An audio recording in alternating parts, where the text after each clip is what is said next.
Alrighty, guys. Please, I'm back. I don't know. StreamYard has a mind of its own.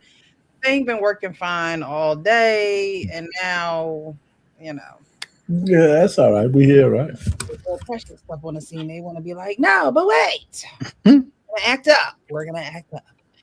I hope everyone is able to either rejoin. I don't know what happened on you guys, and I guess it just stayed here, but we're back. We're here. We're back. Welcome to Wednesday night's men's forum. Okay, another night. Speaking about behaviors. Okay, we're not going to point the fingers, but we are going to speak about behaviors. All my videos have left, so I'm just going to have to put them up one by one. If you are in the chat, if you're still here, say hey, give a little thumbs up, something. Let us know you in there. Let us know you're alive. Let us know you're alive. Okay. But thank you guys so much for being here. Definitely hit that like button, subscribe, and share the video. Tonight we're gonna, the finale of videos that we're gonna be talking about is the Kevin Hart response to the roast.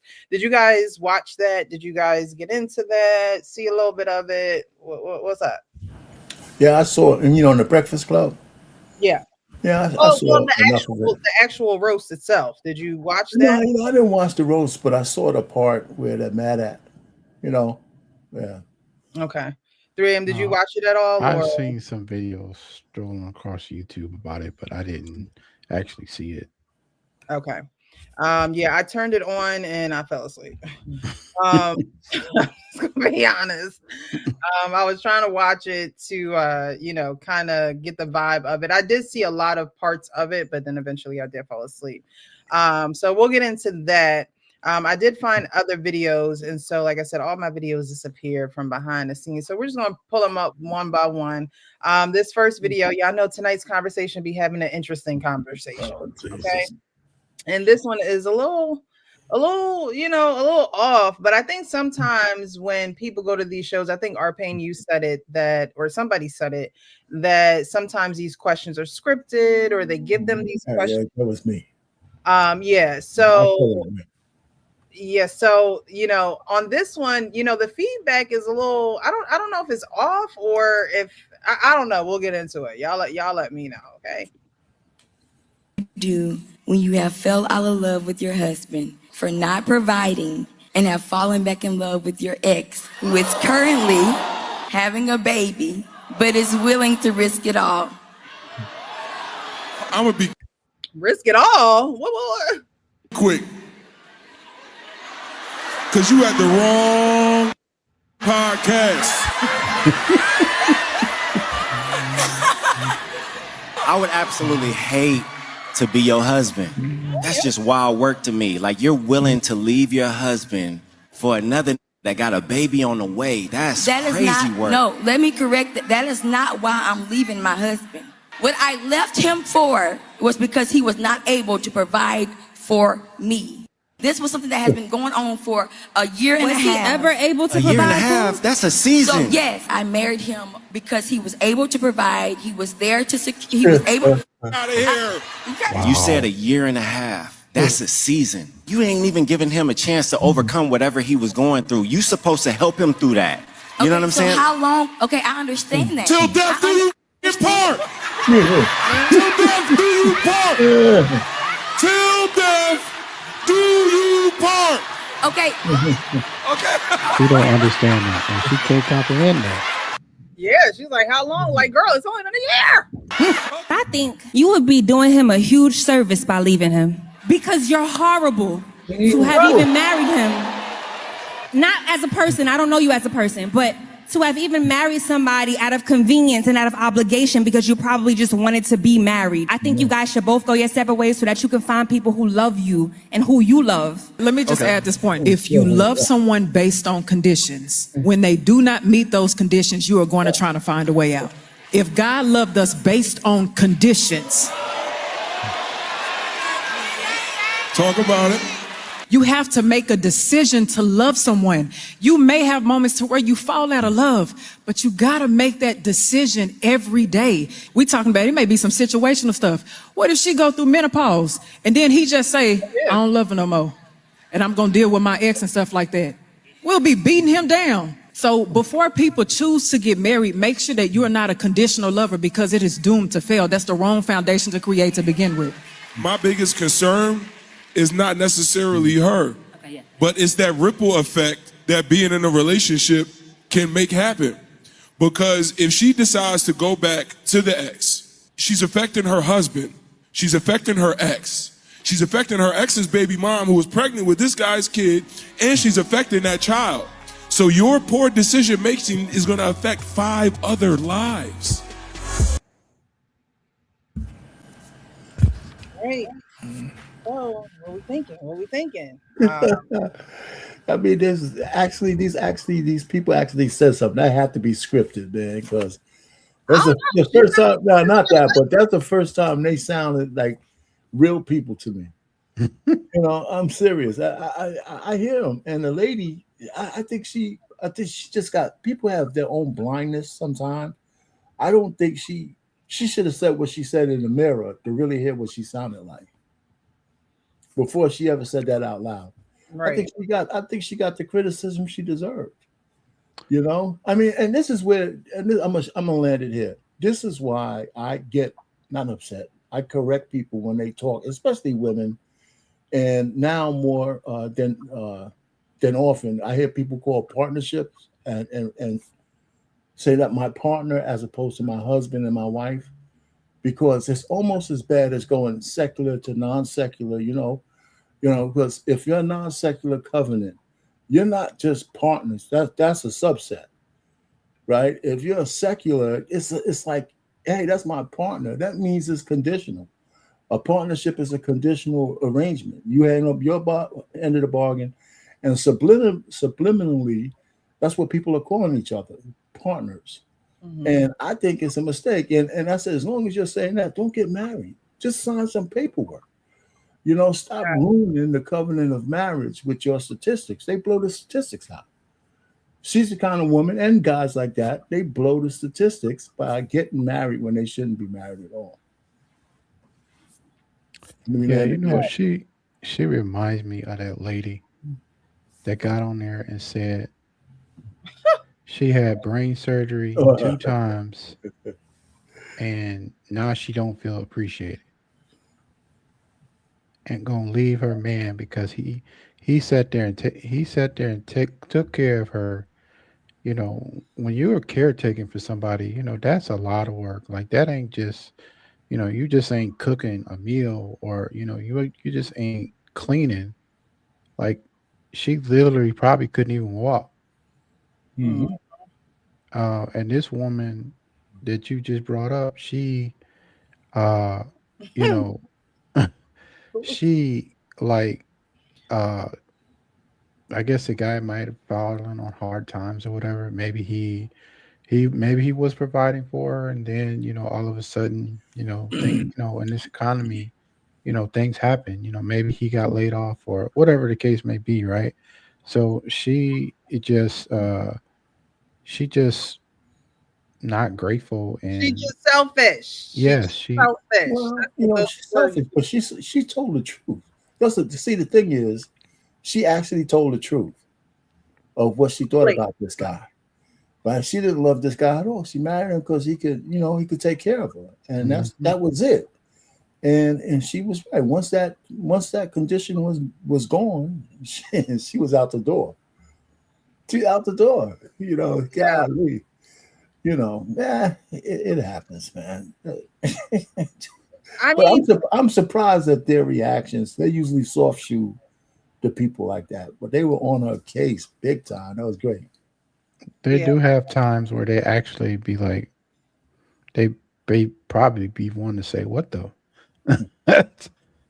Like she literally was, basically got following hard times, and now she want to go back to the guy who she probably wanted to marry all along. Yeah. We don't even know if he fell on. Did she say he fell on hard times? Is that what she didn't say it, but like he could have simply just said no. We don't know if he fell on hard times. He could have just said no to something that she wanted, and now it's you can't take care of me. You know what I mean? Like sometimes I think it's the dramatics of it all. Women are short on patience. Some women are short on patience, and I think that the whole thing is selfish. She said I married him so he could take care of me. Right. And that statement in itself is a selfish statement, because when you marry someone, you're supposed to become one. So if you're relying on it, she's relying on him to, of course, bear the heavy load, but she's only relying on him to take care of her. There was never any, there was this mutual love, and I did things for him. It's more so I want him to take care of me. Now he's not taking care of me, and I want to go back with my ex. Now her ex has moved on in some capacity and is now having a baby, and she's willing to settle for that instead of till death do them part, like Mike said. Her ex ain't shit either, though. Ooh. Right? Her husband, it's his fault because she probably showed all those signs before he married her. That's what number one. And our ex ain't shit. He got this other chick pregnant, and he's entertaining her crap. Right? So he's, there's no blame. Only blameless people here are the kids. And the kid, maybe the ex's girlfriend, whoever that is. But yeah, but like, why does she even still have contact with him, though? Say what? Like, why does she even still have contact with their ex if she's married? Like, that's a whole nother thing. Yeah, there you go. It's the selfish behaviors. It's the I don't care what happens to anyone involved. It's the I want what I want. And that's it. Reverting back to childhood like behaviors, temper tantrums, attitudes. And I don't think that any man is going to be able to satisfy a woman like that until she can regulate her emotions and think logically about some things. I mean, just because we're the more emotional, counterpart, that doesn't mean that we can't think logically and rationally. And she's thinking very irrationally, being in a marriage with someone who has, I'm sure, fulfilled this need of taking care of her. And now they're in a season, again, Mike said, they're in a season. You really don't know someone. I've heard that you really don't know someone until you've seen them in all 4 seasons. And marriage are a lot of highs and lows, ebbs and flows, where it's, at one point we could be on top of the mountain, and at the next point we could be in the valley. And I think that someone like her is not willing to go through the valley with the person that she said that she married, which means marriage is just not for her. She'd rather just be a jump off, a quick, have sex and keep it moving. But she's not willing to put in any work for the relationship, for the, continued. She's just not ready for that. And to come on a show like tonight's conversation and to, like you said, our pain, step up to that mic and say, so, I fell out of love with my husband. No, girl, you stop getting, what you wanted. Like daddy's little girl, daddy's little girl, she gets everything she wants, and daddy really doesn't see an issue with that because he feels as though it's his place to protect, cover, and provide for. Sometimes those type of relationships ends up with a daughter like that, or maybe a daughter who doesn't have a father and out here in these streets, and she's using men for what she wants, and she thinks every man is going to be like the last man who maybe probably gave her some money or gave her an expensive gift or showed her a good time and flew her out. So I just don't think that she should be married to anyone. No. Sir, Hey, what's up, sir? Good evening, sir. What's going Y'all on? know what's up. My bad, y'all. Excuse my tardiness. A brother had to eat, man. It's okay. We had He's over here. We was getting together ourselves, man. You good? You good? Had some fish on the grill. You know, I'm my bad, man. Just shuffling it up, flicking the wrist. Hey, little flick of the wrist. All right, all right. Did you see the video that I played from tonight's conversation of the young lady talking out her ASS hump? Did you see it? What happened? Okay. Fill me in. What do you do when you have fell out of love with your husband for not providing and have fallen back in love with your ex, who is currently having a baby, but is willing to risk it all? I'm gonna be quick. Cause you had the wrong. He said, "You leave here, loose here, double." Oh yeah, I seen that one. I seen that. You see this? Yeah. I would absolutely hate to be your husband. That's just wild work to me. Like, you're willing to leave your husband for another that got a baby on the way. That is crazy not, work. No, let me. That's hood rat work right there, right?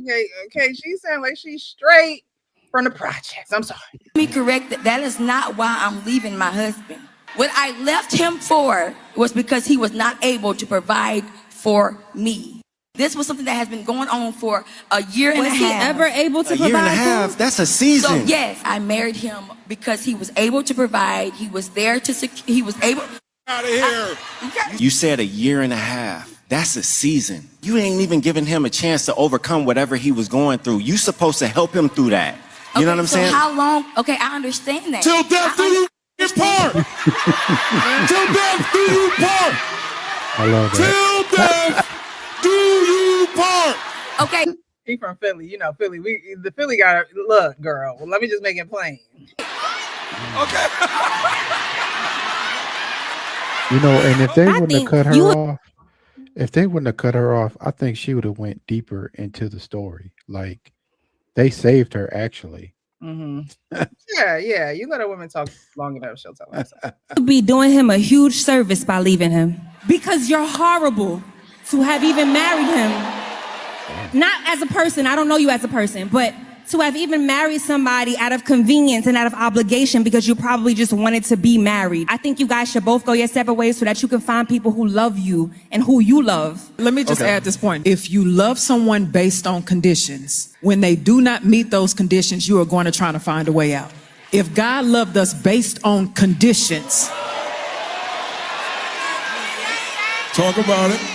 you have to make a decision to love someone. You may have moments to where you fall out of love, but you got to make that decision every day. We talking about, it may be some situational stuff. What if she go through menopause and then he just say, I don't love her no more, and I'm going to deal with my ex and stuff like that?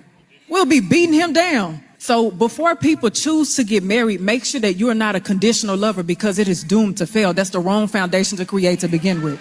My biggest concern is not necessarily her, but it's that ripple effect that being in a relationship can make happen. Because if she decides to go back to the ex, she's affecting her husband, she's affecting her ex, she's affecting her ex's baby mom who was pregnant with this guy's kid, and she's affecting that child. So your poor decision making is going to affect 5 other lives.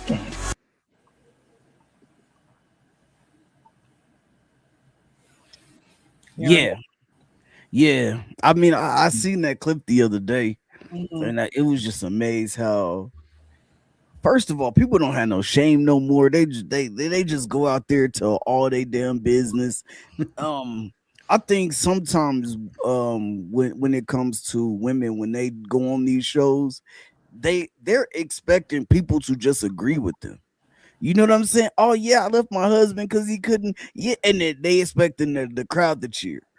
Oh, you left that no good mother lover because he couldn't afford to do this no more, girl. Good job. That's what she's expecting, right? And then she get that feedback, and it's like, oh no, but he not leaving me, leaving because of the baby and all of this and all of that. But no, we was like, no, listen. You went up there because you thought they were going to agree and you were making the right decision by leaving your husband because that's just okay now. Like it's just a thing to do. I mean, divorce is so, you know, Willy it's just so, yeah, it's just so willy nilly. You know, this the whole rigmarole. You know what I'm Nah, but yeah, it's just that whole thing is just so frequent now that people look at it and just shoo it off like, well, just another one. I mean, you can get another husband. It's all good, girl. You know what I'm saying? And it's just crazy, man, how they go on these shows and just tell these stories and just think that it's just like a good idea. Like you wrote that down and you went up there and read that off. I mean, you knew the story, but you didn't want to forget. So you know what I'm saying? You went up there and read it off. No shame at all. Man, they're like, it's a tough world out here, man. And you know what? And lastly though, I like what's her name? Kitty. Kitty. The one with the thigh out. The one Yeah. you know, I know she is big on religion, but you know, she always brings it back to, you know, the Bible, God, all that, which is perfectly fine. There's nothing wrong with being faith-led, faith-based, but we on earth everything is conditional. Like everything is conditional, even though you know you hope to find someone who loves you and want to fight with you every day to keep that love going, right? That's what you're hoping for, you know, but everything is conditional. Some women don't like cheating. You cheat on her, she gone. So, you know, a dude, you clear out his bank account, he gone. It's just things that happen, and you know, you abuse my children, I'm gone. These are just things that happen. So everything is based off of conditions. It's just finding someone who's willing to fight with you every day to say, hey, me, you know, we gonna wake up today. That was yesterday. Today is a new day. We in this together, and that's just what it is. You know what I'm saying? But yeah, I mean, her points are valid though. But yeah, you definitely want to find somebody who is willing to stay in the good fight with you. Look at my guy R. Payne, been married since 1920. You know what I'm saying? Now we all. I'm just joking. Hey, it's just a boomer joke, man. No, but you know, he's been married since you know the beginning of time. And look, my guy is still fighting. You know, they still doing their thing. But yeah, thank you for our pain. Yeah, but you know, I mean, when you said about everything's conditional, the truth of the matter is, and technically you're correct. Right. It's the issue on how big those two, but there's levels to conditions. For sure. Right. So the point is, you know, you never let the conditions get to the point where you got to make these drastic decisions. Like, for example, I mean, of course, you can't stay married to somebody without, you know, arguments, disagreements, and stuff like that. But we've never ever come close to breaking up. Like, you know, oh, shit, you know what? If I can't get this fixed, I'm out of here. I mean, it's not even that we never got even close. It just never gets. We never, you know. I mean, I could point back to the biggest arguments that we had and stuff like that, and based on what's going on today, that shit is nothing, man. You know what I'm saying? Golly. It's like it's just a particle in the air. It's not even. That's what I'm saying, man. Thank God. It's gone. Yeah. And shout out to my frat brother, man, Lance Gross, making an appearance. Right? He needs to be your husband, you know? And he's right. And I, you know, in a situation like this, you know, you guys on the panel, I mean, I'm sure her husband has heard this. If not, he will. You know, is this a person that you would fight for and say, you know what, we can work this out? You know, we let's sit down and map everything out.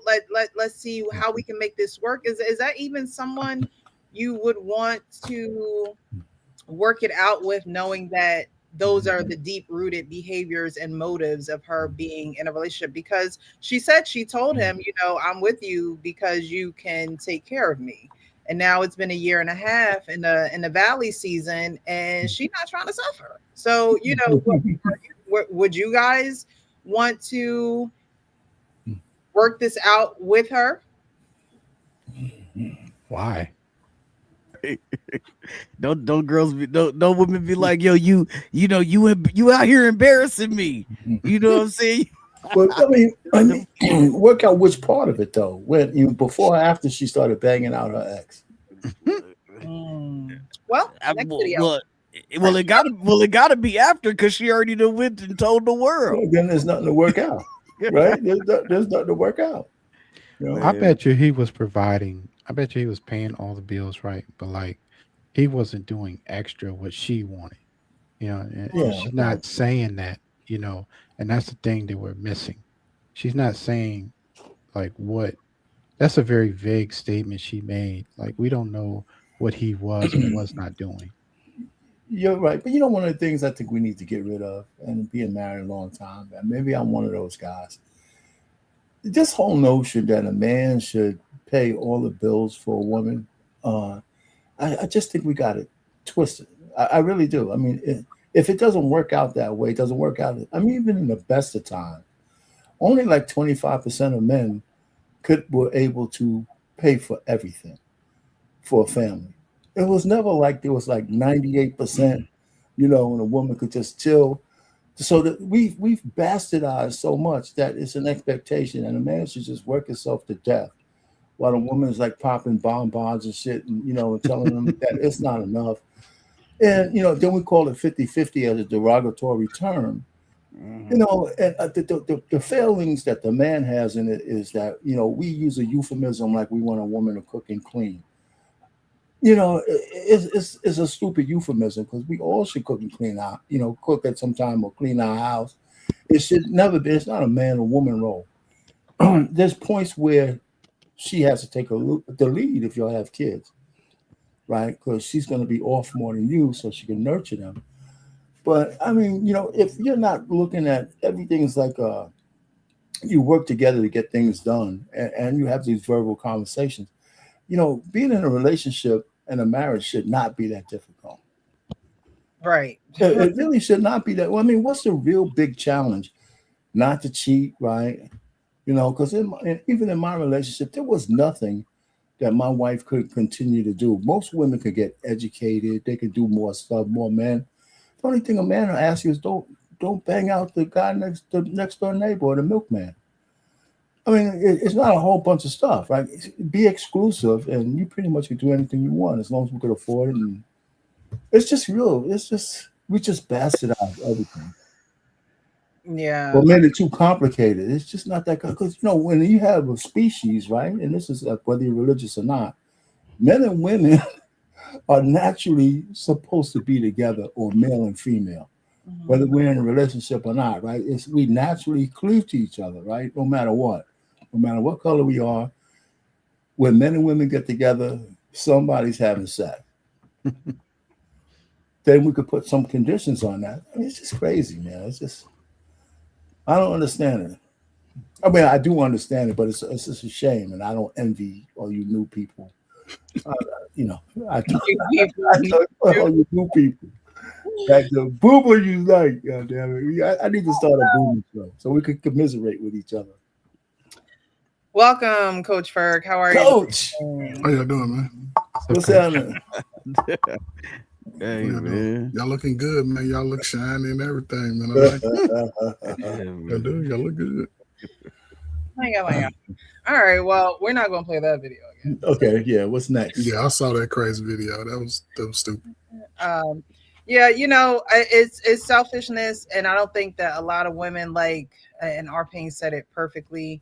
See yourself in the mirror. Have an Issa Rae moment. All right, go to that mirror and say these things that you like to say, and it's not even, that's part of public speaking.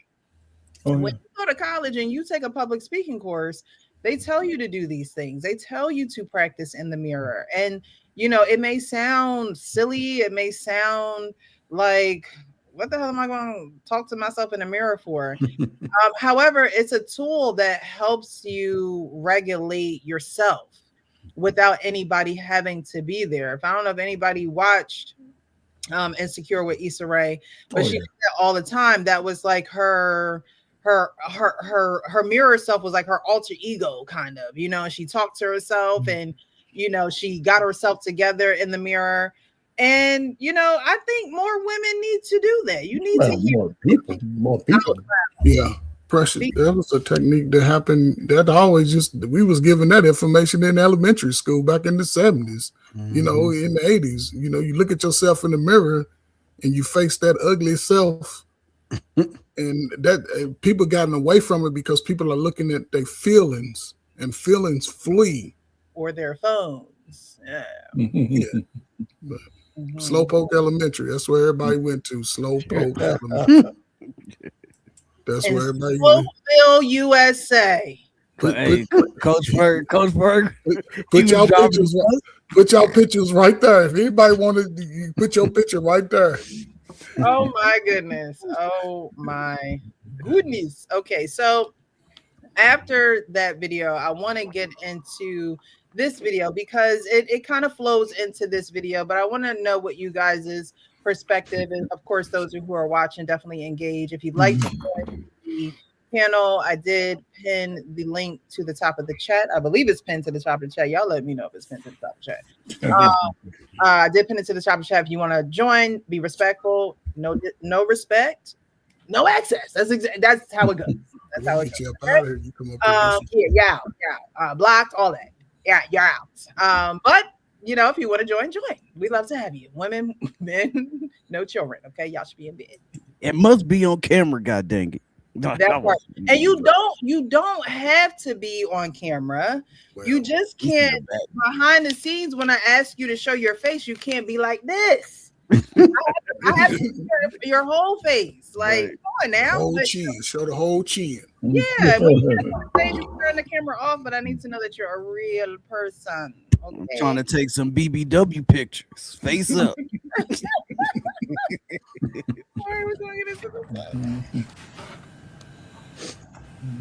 Me myself, I rather like over love. Me too. Yeah.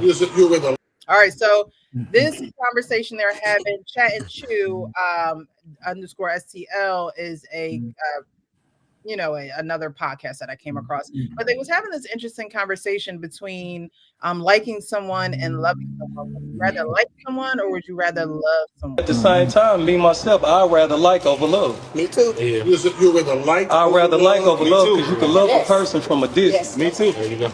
But when you like somebody, you always want to be around that person. Yes, Lord. You see what I'm saying? So just imagine it when you sit back and you think about it and you see when a female like you, she gonna go to the McDonald's with you. She don't care where it's at. She gonna sit in the car. Right. All the women take me here and you can't take me to Cheese Factory. When she like you, she don't have no rules. You got that right. When she love you, she might start getting a couple more rules. You can't get it the way you want to no more. Them type of ways sometimes. I don't disagree, but also too, if you heard me say love is oneness. When you at one with somebody, you ain't in judgment. Y'all just moving in the same direction. So the way I think love has been put on us, I agree 100% with what you said. I think my definition is a little bit different. Yeah, but again, that's perspective though. Yeah, it's almost the way you said the feeling fall into there, but we all perceive the perspectives of things. So again, if we pick up a dictionary and look up what love means versus or interpreting, because all of us gonna interpret things totally different. So what do you guys think about their conversation? Would you rather like someone or love someone, or is there levels to it? Like Arpane was saying earlier about conditions, like how do men start out when you're dating? Is it more so like, I'm sure it's not love. I mean, you got to start at the like, then you get to the love, right? Is love at first sight a thing for y'all? Yeah. Only at the strip club. I love the way she was built. That's why I came over. Now I love the way she. Ooh, you see that? Yeah, but that's what it is. You know what I'm saying? But as far as the mental capacity of it, my man broke it down perfect, and he said, "Go see." A lot of people don't go to the dictionary, and that's why he's saying go to the dictionary so you can get an understanding and understand it in context. Because you can love, we got relatives we ain't seen in 5 years. We love them. You know what I'm saying? But my wife tells me all the time she liked being it's like I've always liked, if I like you, I want to be around you. What's up? What you doing? Well, I'm gonna be over here today. If you like me, you gonna show up at the park. I'm shooting ball, got my little tank top on, chest out, scoring buckets. You gonna show up looking good with your outfit on. You might even bring me some juice or something. You know what I'm saying? That's liking. And like being in that space, we can just sit in the room together and ain't gotta say nothing. But then we lock eyes. We like, come over. You know, but love, it's a component of it. I love my wife. I know my wife loves me because she tell me more than I tell her. And she showed me, because see, love to me is an action. It's an action word. It ain't nothing to me but I knew my parents loved me by the way that they treated us, the things they provided. They didn't argue with it. They got my father. He did like, boy, why I gotta get this, man? Because I used to tell him, man, it's your job. But as far as what they did for us, I didn't doubt. When I talk to my son, I got 5 sisters. Nobody had that emotional. The parents don't love me, like, you know what I'm saying? They knew that our parents liked it because of the things that they did. And that was just a hell of an experience for me, because if I realized the girl wouldn't like it, press I shut up about that.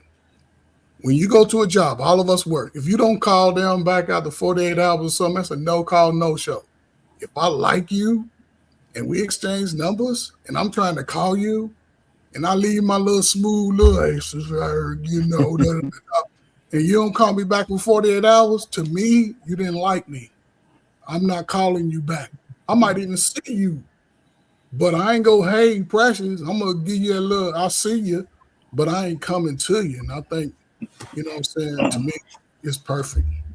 Love and like are different, but both of them are needed in a relationship. Yeah, I definitely believe they go together for sure. And you said some stuff, man, that I absolutely agree with, especially like, you know, when you can tell when a woman like you know what I'm saying? She do want to be with you everywhere you go. It don't matter where you go. Hey, oh no, I'm coming. I think they got a comedy joint called it's like I'm going with you or something. I'm coming too. I seen it. And every time he get ready to go somewhere, he like, where you going? She's like, no, I'm coming too. You know what I'm saying? No matter where you go, she want to go. And that and they go hand in hand. You know what I'm saying? Like one leads into the other, and you know you can tell if that person continues to like. You know, your mom used to say, you know what I'm saying? I gotta love you and I gotta like you. You know what I'm saying? I gotta love you because you my son, but I ain't gotta like you right now, and I don't like you right now because you was acting up or you was doing too much, or you know what I'm saying. You just had some consistent bad behaviors. You know what I'm saying? Like this ain't what I've been trying to raise you like, but you know what I'm saying. She still did what she had to do. Her actions were in play at that time. You know what I'm saying? She like, I still have responsibility. I'm still responsible for you, and so I'm gonna do what I'm supposed to do. And the same thing happens sometimes in relationships. You know what I'm saying? But it's hard when you fall out of like. It's hard when you don't want to be around that person. You just coming home, you know, like my guy, like my guy who was sleeping in the car that we reacted to one time. You know what I'm saying? It's not so much that he didn't love his girl or he didn't love the kids. He just like, man, it's something going on in this house that I just can't get no rest. You know, whether I come home from 12 hours of work and she's still like clean the gutters, you know, I don't like coming home right now. And it just is what it is. So yeah, I definitely agree with that.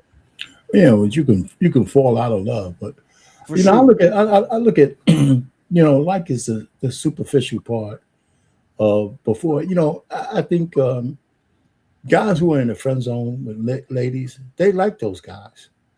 Except there's different flavors of love, like Philios and Eros and stuff. So you could like a person and then you could actually end up loving that person, like men in the front zone. Some of them women are so dependent on those guys, they actually love them. But it's not Eros love, it's not sexual love, it's more of that friendship love. And so those are the layers of you know, liking somebody. I was on a panel with some guys and they were giving me some shit about relationship. You don't know nothing, you old bastard, blah, blah, blah. I said, when's the last time one of you little stupid motherfuckers had a girlfriend that liked you? Maybe they had a boyfriend. I mean, girlfriend. When's the last time? Do you have any girls that just actually like you? I mean, you know, You know, and they didn't have no, they couldn't answer. You know, I mean, you're trying to bang them all out, but who likes you? Do any of these girls like you? You know, Frank said, man, my wife says, I knew she liked me. She was all over me. I mean, all over me. I didn't have to convince her about anything, man. You know, I don't know what whatever it was, right? So I knew, and then we gradually, you know, you fall in love after all of that, like, and all those hormones are going back and forth, and so we had probably all the flavors of love, you know, that came around. And so when we had hard times, we never fall out of love because we would never let it get that far. Where I want to sleep in the car or sleep outside, you know that. So that guy in the car, I probably question whether he still loved his wife. I question that. I think he was falling out of love. Because if he still did, you know, he could tolerate, he could sit her ass down and have a conversation about what irks him. If he can't even do that, I think he was giving up. I mean, that's just my interpretation of that whole scenario. I think he was giving up, man. And that's what the anatomy of a give up looks like to me. And instead of being at his honey's house, which he could have done, he was, I guess, still trying to be a good husband by at least, I could be having some sex now, but let me get in the car and this uncomfortable damn seat right outside, you know. That's what lets me know that he still love her. You know, I just think he's just trying to be a dutiful husband. You know, because he could have been around. Because he could have been around the corner at Sharon's house. Just around the corner. You know, he said, "I'm just outside. I'm in the driveway." I just think but that's tomorrow. The next day he was around the corner. But she had such a big problem with him decompressing, you know, after a long day. Like she didn't understand. You know, like he just wanted some time to himself. Let me say one more thing, 3 That guy who said like and love, I don't think he was completely off, but I think we're kind of. I just think he, you know, I think he should have transitioned a little bit better from what he meant by like and love. You know, but I think even Coach said it good. You can love relatives and you don't want them to be around. You don't want to be around them. I question whether you. I question whether you really love them. I do. You know. I mean, you got those cousins. I'm saying. I know what you mean. I know what you mean. The blood. Family, you love that they there on Friday. By Sunday, you like, man, it's time for them to go. Yeah, no, you're right. That might be 24 hours. I'm ready to go. Because they're family. That's a form of love. You know, I'm gonna give you the benefit of the doubt. We just don't have to hang out. No, you can't borrow my car either.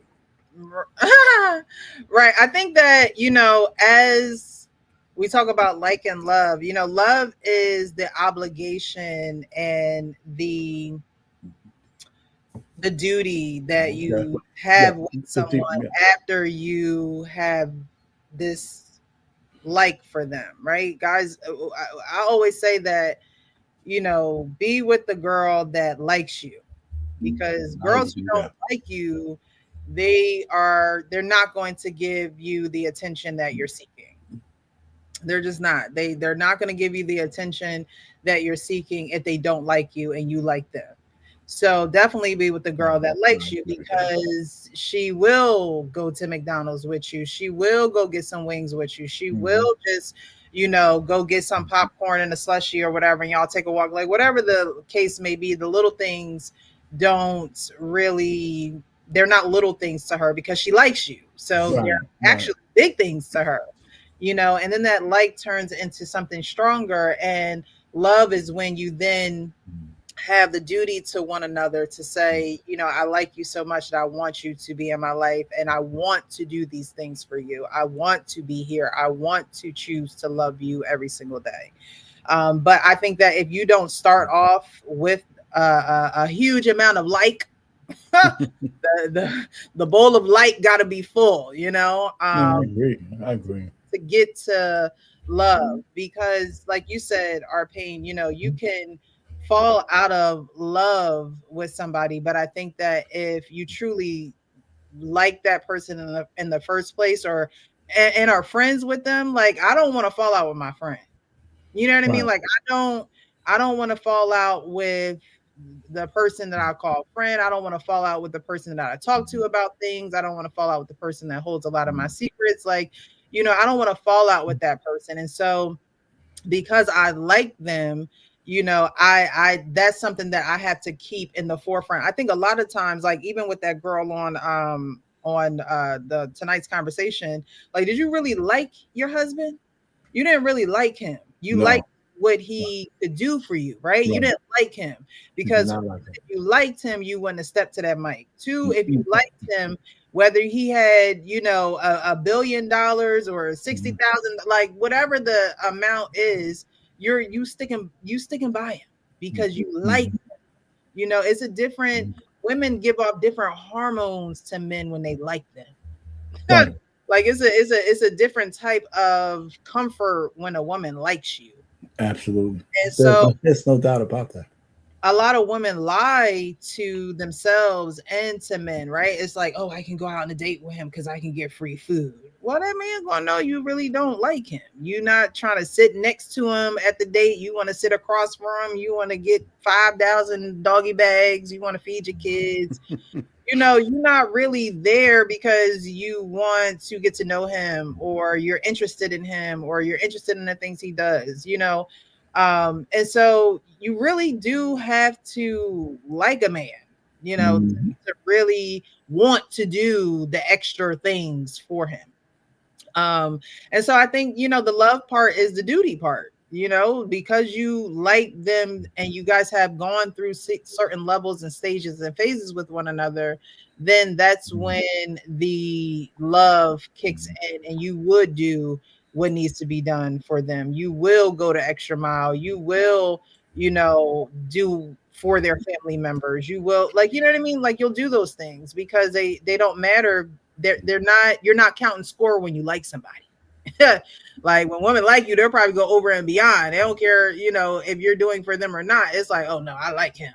And that's everybody should know that. Like every men should know that. Like if women aren't going, and not to say over and beyond, but if women aren't on your level as far as that same amount of attention that you're showing them or reaching out or things like that, like they don't like you like that. And that's okay because you deserve to be with someone who likes you like that. I wouldn't expect a man to settle for less. Anybody else want to go on this video? No? Yeah, good. All right. Intimacy as an actions. Let's see what's going on in this chat here. Let's see. I saw something from Al Turner. Precious, how would you as a woman identify with a man that you like? Oh, don't ask me. Do you agree that women make it evident when they like a man, or do they play hard to get or even pretend they don't?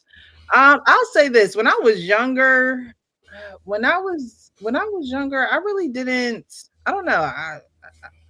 I wasn't the girl that was man crazy. Like, I wasn't like, oh my God, I like him. I want to be with him. I want to, as I got older. So I guess I wouldn't say I played hard to get. People probably looked at me like, oh, she don't even want to give me the time of day.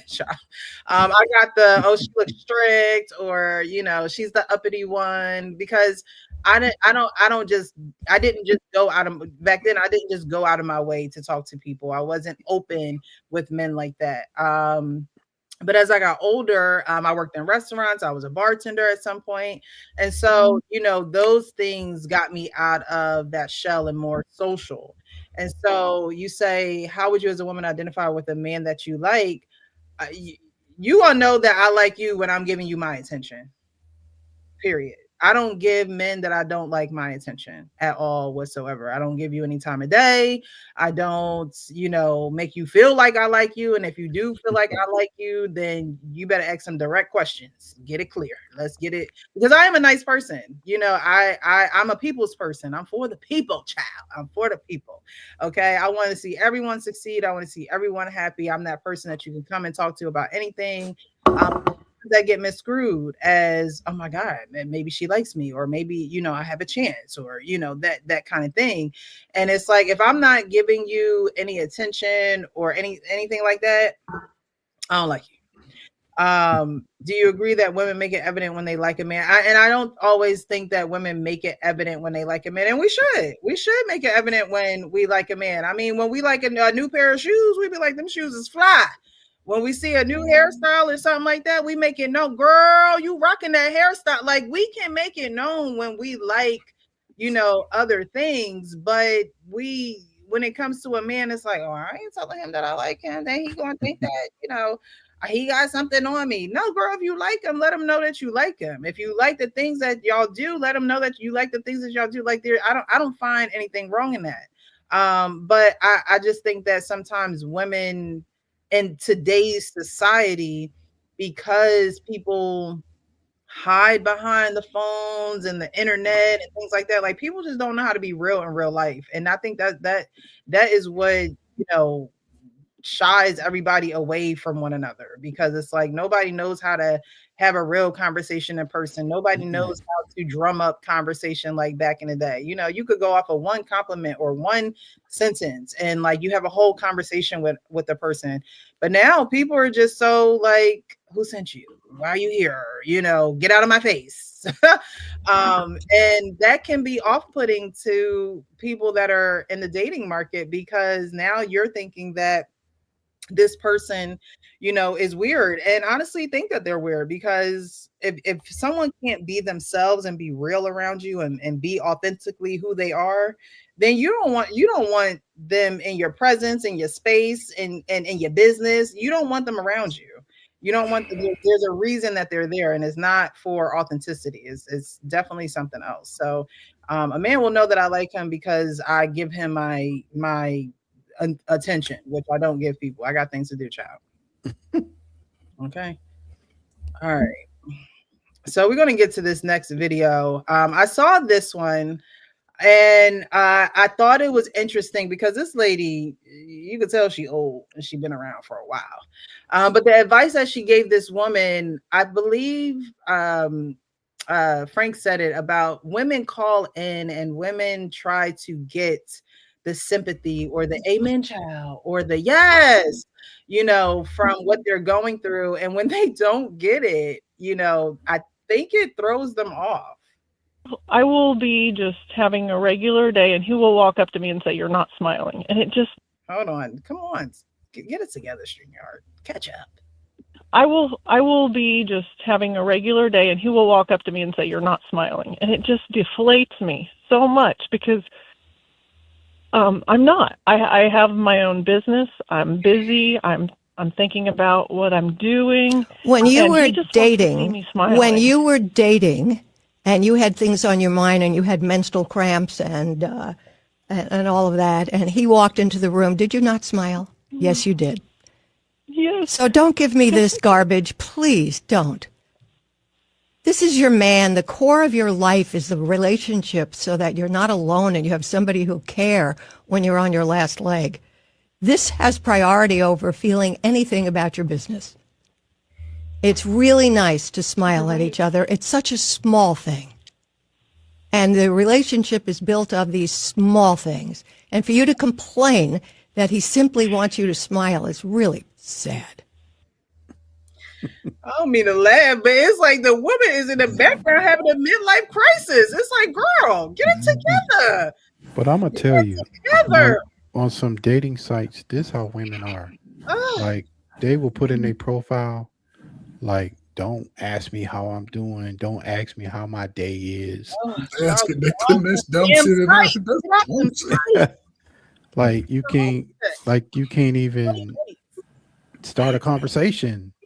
Like, you don't need to be on here, because what? As you can see, they're already shooing you away. Right. But that lady was right. Like, your business don't got nothing to do with you showing appreciation for somebody that's been in your life. You know, I don't know how long they were married or involved or whatever, but like, you know, putting on a smile don't take a lot of work. Man. Nope. Like Annie said, you're never fully dressed without a smile. You're never fully dressed without a smile. It's one of my favorite songs off of that soundtrack. But yeah, like showing appreciation through. I mean, it's just a smile. You know what's unfortunate about this? You know what's unfortunate? I don't know if I'm just. I always connect these conversations to us, the big nose, big lip people, when the most dynamic age group who should be dating, getting to know each other, trial and error. Okay, she ain't like me today. I'm going to the club next Friday because I know she's in the. I'm going to the library. I'm going outside. I'm gonna find the fact that she's being real, right? This lady, I like and her. it's unfortunate that she's an old white lady. Maybe the old white ladies need to come and talk to the unfortunately, she's an old right? white lady. Because she's saying, damn, the man is committing his life to you. You can't walk in the kitchen and give him a little smile or something. You can't. Ain't no way I can walk around the house with my wife or any woman that I would have dated before, and we're not even at least sit down and tell a little joke. Because my wife would tell you, I'm gonna say a funny here and there and now and then every word. She gonna throw a funny on me, and that's probably the biggest thing that made me sort of fade away from liking somebody. If they couldn't take a joke, I ain't talking about I'm gonna be outside just trying to joke with you. But if we sitting around and I'm rubbing your feet and I see your little pinky toe turn to the side, and I can't say something about your little crooked toe. I can't say something about your bangs, your BDBs sticking up in the back. That was always a problem. Because that's why it doesn't mean I don't like it. Because I'll be talking about it and calming it at the same time. Let me go on get you. But that's what I'm saying. What is she crying for? I don't know. That woman was stressed. Because she wanted sympathy. But she's bringing the problem to her own relationship. She'll look at this man as he's not enough. Because you can't even smile at the man. Yeah, man, this is rough. Listen. I pray for both of y'all. And y'all class of peers are terrible. She sounded like your age. Yeah, facts. She probably was your age, man. It sounded like she was your age crying. She was Been married 19 years and tired of smiling. But see, sometimes all he need to do, man, just walk in one day and just put his hammer straight in the mouth, straight out. You ain't got to smile, but open your mouth. Right on the table, man. I've been thinking about you all day. I've been thinking about you all day. Hey, nah, man. Hey, listen, man. A lot of people hated Kevin Samuels, man. But y'all know when he was saying that women don't be wanting to smile, and these were to random men. Yeah. Imagine calling in and saying that you don't want to smile at your husband, your man that you've been with for a that's insane. We got a house what together. kind of world have we come to? Yeah, it's a bigger issue than just work. Work does stress us out. Work does, there are some mentally exhausting days that I have, like mentally exhausting. Like Tuesday felt like a Monday and a half. Like it just was just horrible. But that's. Those things are supposed to stop at the door. And even if they don't, you still should have some type of reverence for the person that you're coming home to, right? They don't want to see someone coming home who is miserable, who can't smile, who can't say, hey, babe, good to see you. I had a horrible day, but I just want to let you know I love you, or, I got you, whatever the case may be. No one wants to, I think it's a deeper issue. I think she needs to be calling a therapist and not up to a radio station or whoever, or Betty is over here, because it sounds like it's making her sick. It sounds like it's eating her to her core, that when her husband asks her to smile, what does she say? It just washes her, or she, it does something to her. And there's something deeper there that maybe her husband doesn't even know what's going on. And so again, women have to be honest with themselves. Don't blame it on him having something to say about you not smiling. The behavior is there's something deep rooted going on, and him asking you to smile is the trigger to that deep rooted issue, right? So we have to be honest about what's going on with us, because he's not going to know. He's asking you to smile because obviously, like old girl said, when y'all were dating, you were smiling for him. When he was kissing on that neck or doing whatever, you was smiling for him. So, work wasn't an issue then. It wasn't a factor then. And I know life changes and people go through their stages and phases. I get it. But at the end of the day, when you can't simply smile, like when life doesn't give you anything to smile about, not even your husband, something deeper is going on. And that needs to be addressed, and not her not smiling. But just imagine coming home from a hard, long day of work, stressed out, and that person wanting to put a smile on your face and change and turn your night around, turn your evening around, and you are like, nah, I'm good on that.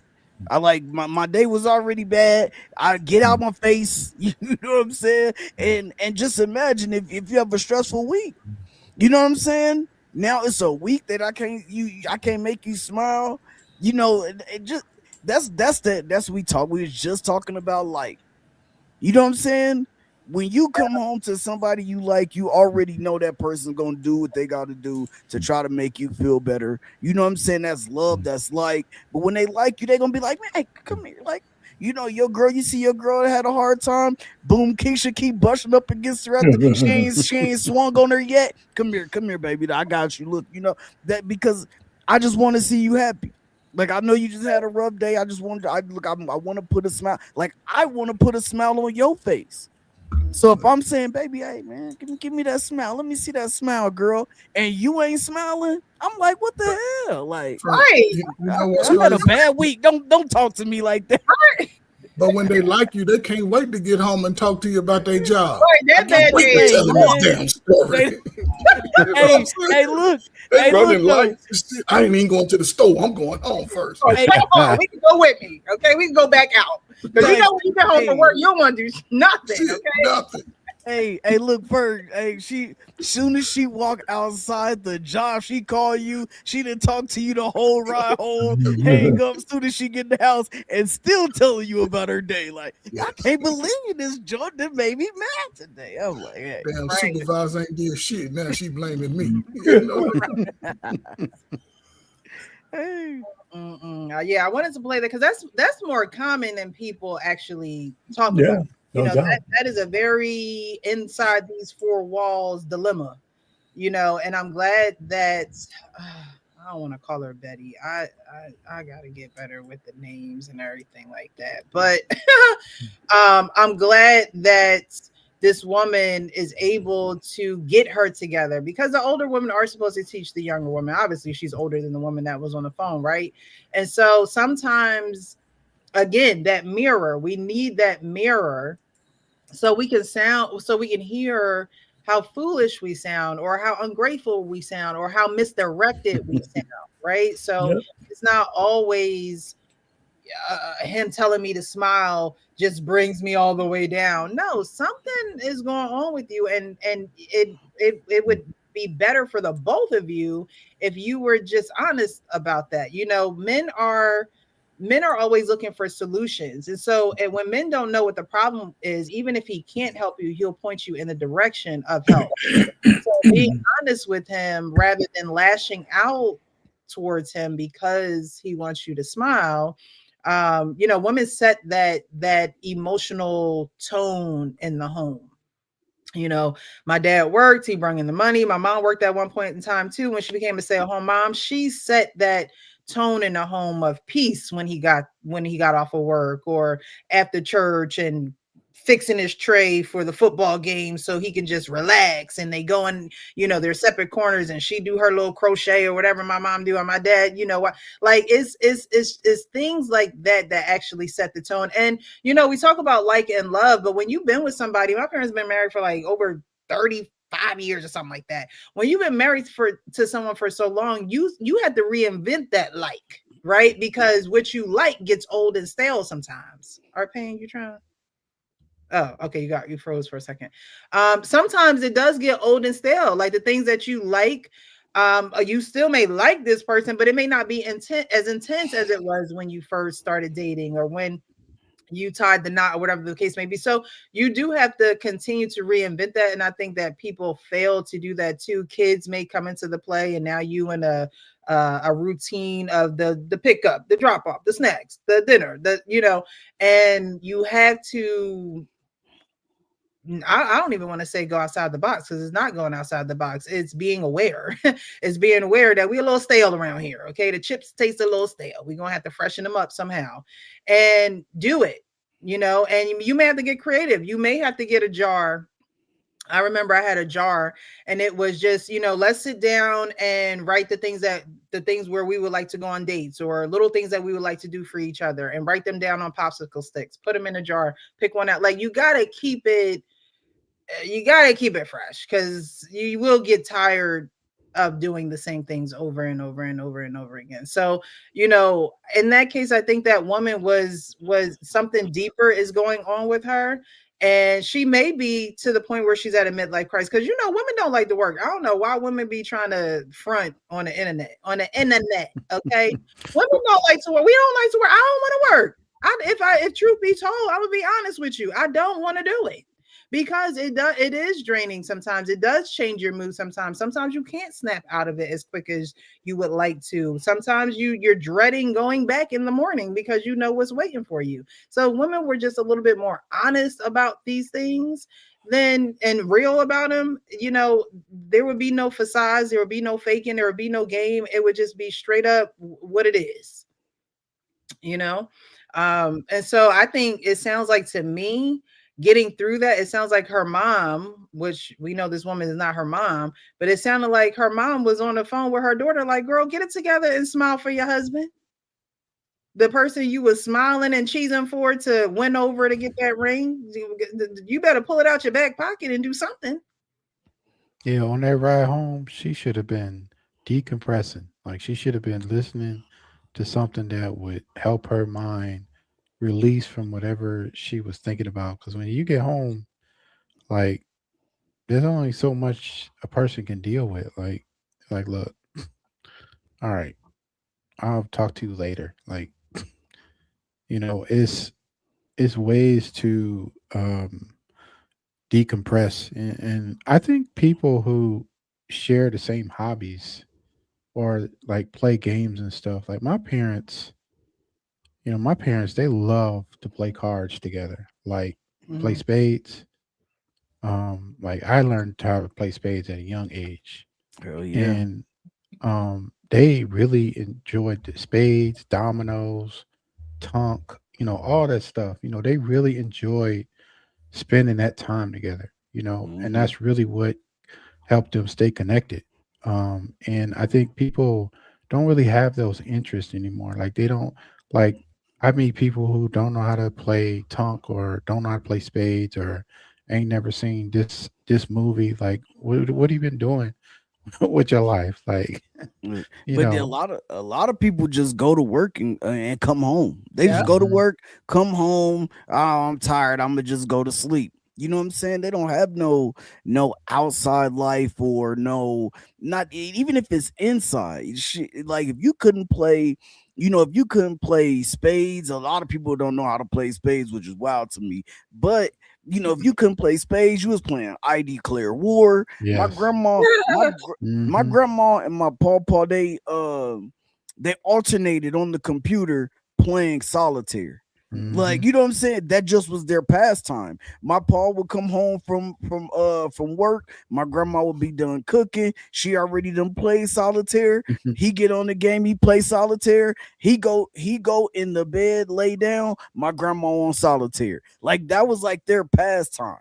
You know what I'm saying? And a lot of people just don't have hobbies no more. 3 a.m. That's something that I feel like a lot of people they got grown, they grew up. They said I gotta go to work, I gotta pay these damn bills.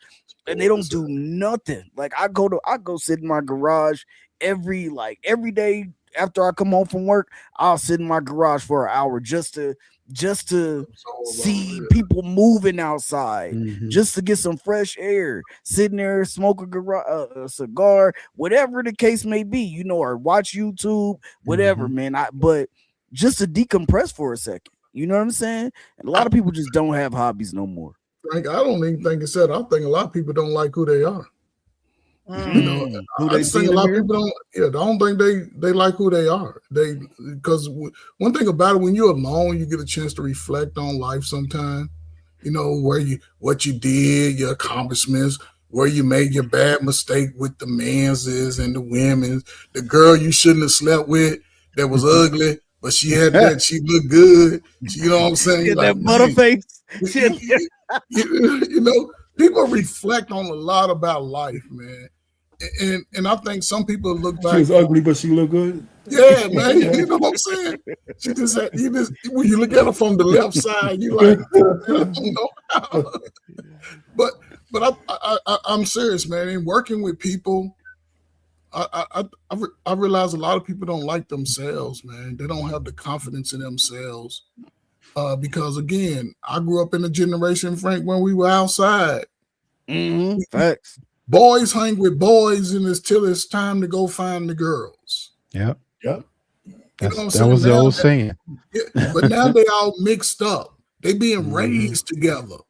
If my father would have saw me hanging around with my sisters, he would have cussed my mama out, cussed my sisters out, and told me don't let me ever. But I think, again, a lot of people realize, and it's crazy because once you realize that your life wasn't shit before, that's the perfect opportunity to do everything opposite of what you was doing. A perfect opportunity.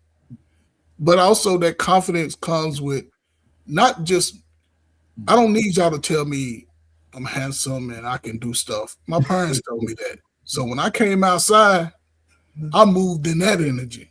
Right. I didn't need Frank, man, we hang out. Man, why you call me ugly around Sheila? You know what I'm saying? Because you would have been called ugly back in my day. Like, man, get your, you know what I'm saying? But it wasn't to, even if it was to hurt your feelings, it didn't affect you because you already understood who you were. And I think a lot of people, you're seeing the I guess the deficiencies of their childhood coming out as adults. And I'll say this is my last thing. I think it could be there's one of them dudes at work done tickled her fancy, and now she hate coming home. It's funny. He said, "Why you call me ugly in front of Sheila?" And the guy said, "Yeah, but listen, man, Sheila already knows you're ugly. She just wants you for other reasons. It's not a secret." But I didn't know that out there. See, I didn't know that. But so it's interesting. That's funny. Adults. We're talking about senior adults. We're talking about mature aged adults. Yeah. So it's just odd to me. And then people take time to get to know one another. Like they don't really, like you meet somebody and then like you having sex like in 2 weeks. Like I'm not having sex with nobody like in 2 weeks. Man, it gets me at 25. 25, but not now. But let me tell you, there's a lot of guys ain't having no sex in no 2 weeks. Like, we can't have an incel problem, and whether that's true or not. I know there's a lot of guys having a lot of sex, but there's a lot of guys ain't getting nothing. Yeah. There's a lot of guys ain't getting nothing, maybe a little bit too many. So that could be a problem. And according to my doctor, he said it's important that you always get some from your wife. When he gave me that, I said, "Doctor, write it down." Prescription. Yes, write it down. So now it didn't come from me. It ain't my ideology. It's the professional prescription. So. No, biblical. If people want to, take it there, like, your body is her body and her body is your body. Now, don't That's not what they saying on the internet anymore, right? Yeah, there's a new breed of women coming out saying you're not obligated to have sex with your husband. See, I mean, man, we don't have to segue down into that. Every bad fad, every single bad fad, I hate to say this, it seems like a black woman with a bullhorn saying that kind of stuff. Damn, I thought that was a white woman that made that video. I seen a white woman say that the other day. Hold up. So maybe it's across the board. It was a white woman made a video talking about some but I know what you mean. I just seen something about that the other day. So women are saying, hey sisters, don't get no Johnson. Women in the prime of their life, adulthood, still like to get their fancy tickle there once in a while. So they just gonna take over. They just gonna take over the man's position. No, he's talking about in a marriage. There's people in a marriage, married women, not, that they're not obligated. And I would be divorced if my wife went down that road. I'm telling y'all now. Hey, that's because you don't like her, all right? And we gonna hold you accountable. I won't like her. I can give you a week. You get sick in the stomach. I'm gonna give you all your This is one of those fads. I just think it's like one of these other fads that'll die, like the 4B movement and all that other kind of bullshit. So they expect a man to marry them. They expect a man to give them his resources and marry them and secure them in life, and he can't. Don't know what they really want us to do. What they really want is people to entertain the nonsense. Yeah. That's what they really want. One person hear it, next thing you know, 10 videos about it, all different. And the same one is doing that. She's probably taking 3 Now Johnsons. imagine if a man said, you know what, I'm gonna start this fad and I'm not gonna pay the bills, I'm not gonna pick the kids up no more. Like, you know what I mean? It's just it's just frivolous. And those people who are starting fads like that, like you said, sir, like you don't like them. You must not like your husband, because there are women who will withhold sex because they may want something done, or they may want their husband to, they've been asking their husband about something on the honey to-do list for months and he's not doing it, and then it's like, you know what, I'm gonna have to cut the supply until he recognizes. You know what I mean? Even in those situations, it's like, but it's understandably, like, if she's been asking you to do something and she continues to give you some sex, hello, meet her halfway and get done what needs to get done. Yeah, but the point is, those two things should never be connected. Those two things should never be connected, though. Yeah, but what I'm saying is, if she's holding up her end of the bargain, and but the fail to recognize. No, what I'm saying is, I do understand what you're saying, but that should never be connected to a chore. Should never be connected to whether a woman gives you sex in the marriage. But you should be attentive to what she needs for other reasons besides sex. Right, and that's what I'm saying. But what I'm saying is, once she used sex as a weapon, your marriage is getting ready to be over. And here's another thing, if sometimes men are hard-headed, right? And he's not getting none, but he doesn't realize why he's not getting one, because she's using that as leverage to get him to do something. If he doesn't really realize that, now you got a disconnect, right? All he knows is his wife ain't giving him no sex. He doesn't even realize she's connected it to the yard of gutters that need to be cleaned. Well, again, right? I believe that women need to be women are not honest in their relationships, and I think that if you can't be honest, and it don't even have to be, when people say, oh, being real can get you in trouble. No, being real isn't always a firm, stern conversation. It's like, you want these buns, right? I want them shutters clean. Like, you know what I mean? Let's go half on a baby right now. Like, you know what I mean? Like, it could be playful, but you're still getting your point across. It's not like, I'm gonna go sleep with other men and do X, Y. Yeah. It's, like you got your, and like 4 nights out of this week we done been at it. You're damn precious. You making me feel old, man. I'm trying to think, when's the last time my wife said, hey man, you want some of these buns? At 60, you want some of these buns, don't you? Look. I mean, a lot of women do it without saying it, but you should make it known. You should make it known what's up. Instead of Let me go wake her up and say, give me some buns, baby. instead of having this silent strike, let them know, like, hey, I've been asking you. I've been like, you have to communicate. But no, I know what you mean. I know what you mean. You are paying where it's like you shouldn't. It shouldn't be used as something to weaponize your significant other. Yeah, I'm just saying it's a thin thread. I mean, it could easily be misconstrued, though. I mean, those things are delicate because I could never weaponize paying the mortgage. Right.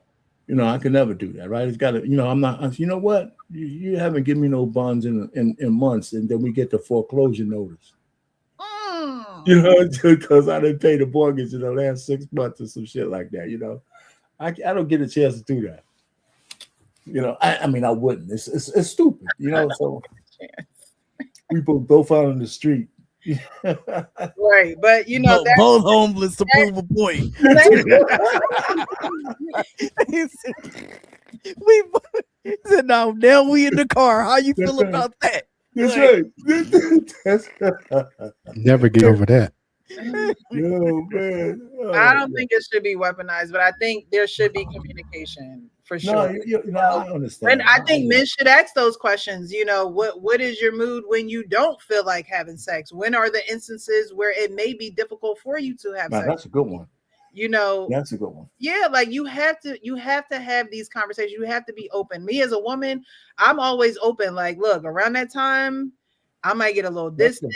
I'm moody. I'm upfront and honest about those things, because if you don't hear from me for 2 days, just know I'm crawled up in a corner somewhere eating some Oreos. You should, as a man, you should kind of be attuned when a woman's not in a mood. Not just not in the mood, but she's just turned off from that particular time to have sex.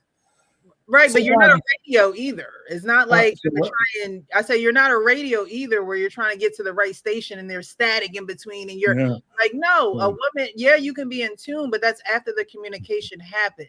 No, I agree. You can't predict what's on. She might have just had a long day at work. It might not even be a physical, type of thing. But you should be understanding then. Maybe that's what I'm looking for. Yeah, if you regularly get regular access, every so often the door closed. Now, but I do have a caveat. Because if I need it real bad, I she's got to at least give me the AHJ, man. Just give me an AHJ. You mad? Give me an AHJ, an angry hand job, and we'll be good. Give me the angry hand job. You just tide me over to when you're ready again, and what? Hey, treat him like he had to. You done lost your damn mind. When you get your damn mind, you call me. Why gotta be angry? Because she don't want to give it up. She don't want to have sex, right? So she's gonna be mad. Angry? She's gonna be mad that I'm still wanting some. So I said, just go ahead. In fact, first of all, it could be quite pleasurable when she's mad. And that's a, you know what I'm saying? She just tie me over a little bit. Just time to I'll go. take care of you later. AHJ. I'm like, what is that? Oh yeah, that's one way to handle it. But I think that communication goes very far. It goes very, very far. Tell your significant other what you like, what you don't like. The negatives about you, the things that they might not like about you that you just think are normal because you've been by yourself for so long and nobody has ever told you about yourself about these things, right? Like it just should be something that is, if you're honest and open and transparent up front, there's no room for guessing or wondering why she's not coming around or he's not coming around, because because you like each other so much, you're not withholding anything. You're not holding anything back. And so you can be honest about those things. I don't think there's anything wrong with being honest about those things. Correct. if something is uncomfortable, then do your darndest to make it uncomfortable or I mean more comfortable, because it's the person you chose. Get over it. All righty, so we're gonna get into got another one coming up. Huh? It's Kevin Hart. Oh yes, let's get to it. Tasteful joke to our culture, to our. Hold on, Miss Betty. I don't know if that's her name. I need to. That was disrespectful. I'm sorry. I need to learn that lady's name. So we talked very briefly in the beginning about who saw the roast. If you saw the roast, put a 1 in the chat. If you have not seen the roast, put a 2 in the chat. If you have only seen the rebuttals or the responses from the roast, put a 3 in the chat. So if you saw the roast, put a 1 in the chat, put a 2 in the chat. If you have not seen the roast, put a 3 in the chat. If you have just seen the responses from what was said at the roast, it might be a 2-3 combination. You know, you may not have seen it, but you may have heard what's going on surrounding it. But we're going to get into it just because, you know, it's the talk around town right now. I think this roast happened on Mother's Day. And so, you know, it is still something that everyone is talking about right now. And I think it is worth talking about just because of the depth of the joke and how far it did go. Now, we all know this is comedy. We all know it's a roasting session. It was the roast of Kevin Hart. However, someone else took that joke was aimed at someone else who's no longer here. And, you know, the reason why they're no longer here, everyone heard and saw what happened to George Floyd. And so there was a lot of people who felt a certain type of way about it. So I'm going to play the audio from the Breakfast Club, and then I want you guys to engage and let me know what your thoughts are towards it. It's a tasteful joke to our culture, to our audience, but our audience that's watching the roast, if you're watching the roast, you get why they're doing it. I hate to say this, but I'm going to because we're being honest. People are talking about that joke. Talk about a set. Tony Hinchcliffe arguably had the best set, or one of the best sets, between Tony and Cheryl, and I would say Naeem. Like, what is it that you expect me? You want me to take a live production and stand up and fight Tony or have a reaction? Like, Tony told a joke. We didn't like it. Okay. Hey, man, fuck that joke. We move on. I don't understand why we stand on a hill and it becomes like this big thing. So what did you guys think about Kevin Hart responding back to the backlash about the joke? I agree with him. I agree with him. The only question I would have for him, he should have did the same thing when the alphabet people came around when he wanted to do the Oscars.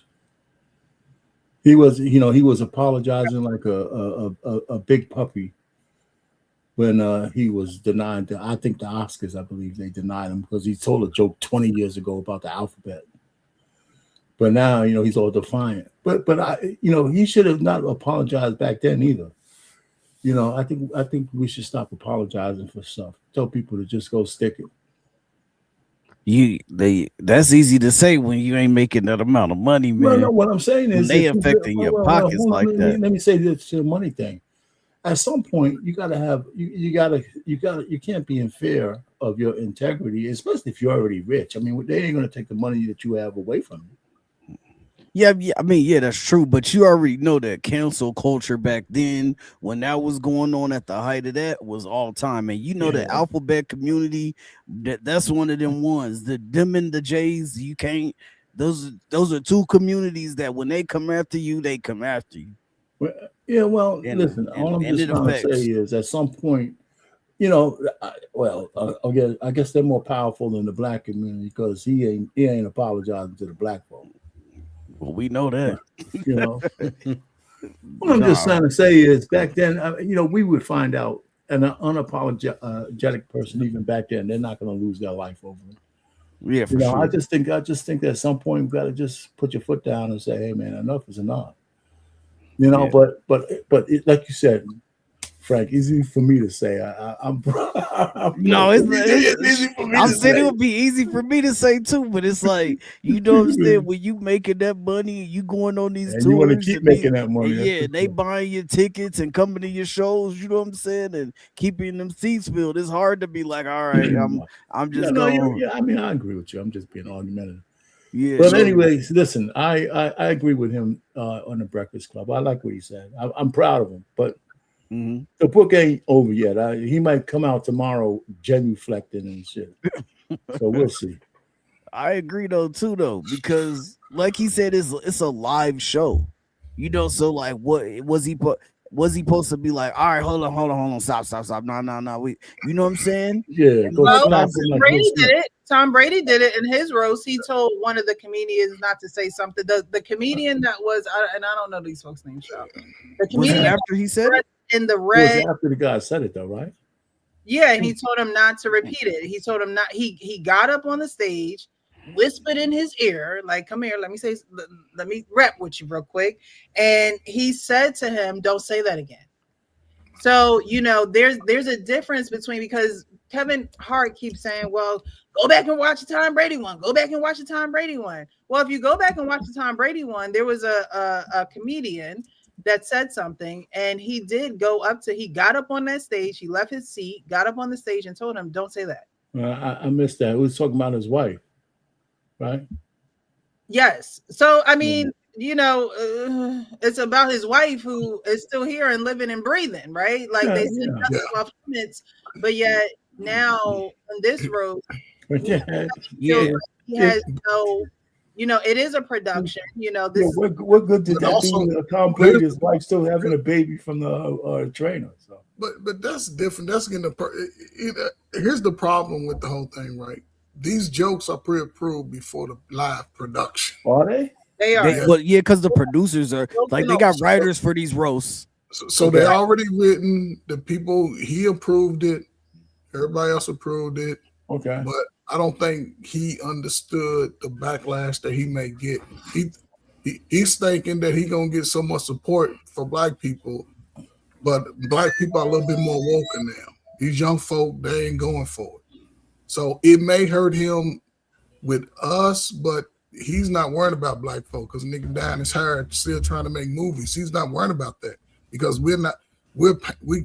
he's making money from us, but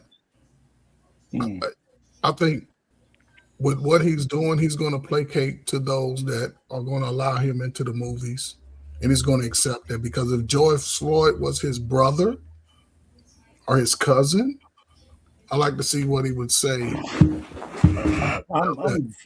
I interject? Yeah, I guess you are. I mean, I can't stand censorship of any kind. It's just slippery. So first thing is, what's up, Hannah? What's going on? What's going on, man? How are you, Precious? I'm doing well. How y'all doing, fellas? All right. All right. So understand this: the culture of comedy, when you do a roast, it's the highest honor that you can get in the comedy world. They've been doing this for over 60 years. That's one. And everything goes. Anybody can get it. Whether you alive or dead. You think I'm lying, just go back and look at some of the roasts that was done back in the past. Red Fox, what's her name? LaWanda Page, Esther, Miss Esther, and a host of other ones. The roast is not something where your feelings is gonna be there. It's terrible. It's bad. That's why you never seen Eddie Murphy do it. And a couple of other comedians. They understand exactly what a roast is. Secondly, Kevin Hart did have Coach Ferg, so they did talk about his dead mom. Got ran a train on. Yep. Train on her. And a couple of other ones. Anybody can get it. Oh, the Richard Pryor roast was brutal. Right? It's not about the roast itself. The thing is that it's the sensitivity that people want to, I call it fake rage. Right. It's not about critiquing it after that. That's why they call it a roast. Anyone can get it. And they're going to go all the way out. No sensitivity. They ain't thinking about anything other than that roast. Right. Now, even with, you're saying anyone can get it, right? With the roast, it was a roast for Kevin Hart. So how did George Floyd catch a stray? It is my bad, JT. It is for him, but they roast everybody. Like they roast all even though it be the main roast is about that main person. Everybody there, anybody in the stands, anybody that they can see, they will joan on them. So it's like, or any topics that's going on out there. Literally, The Rock didn't really have nothing to say but gay GAY jokes.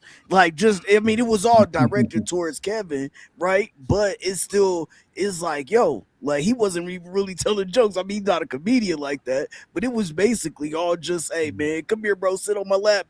You know what I'm saying? All this type of stuff. It was just like locker room funny type of, football vibe, whatever I guess you could call it, right? But yeah, they chone on everybody. What's her name? The white chick. Everybody joned on her. The white comedian. Yeah, Handler, but Chelsea Handler been around for 100 years, and they've been saying the same jokes about Chelsea Handler. She a whore. They've been saying the same thing about her. That's why she was able to just be like, okay. Like, no, she was okay because everybody that was there at that roast understood what a roast is. That's what I'm saying. It's a culture that. I get that, but again, Chelsea Handler, whenever somebody roasts Chelsea Handler or says anything about Chelsea Handler, it's always the same jokes. They don't come out with anything new when it comes to her. Right. That's all. That's the only thing. I'm trying to get this video to play, and it's not right. So at the beginning, the host of the roast was saying his jokes and going along with the teleprompter and blah blah blah. And he says one joke.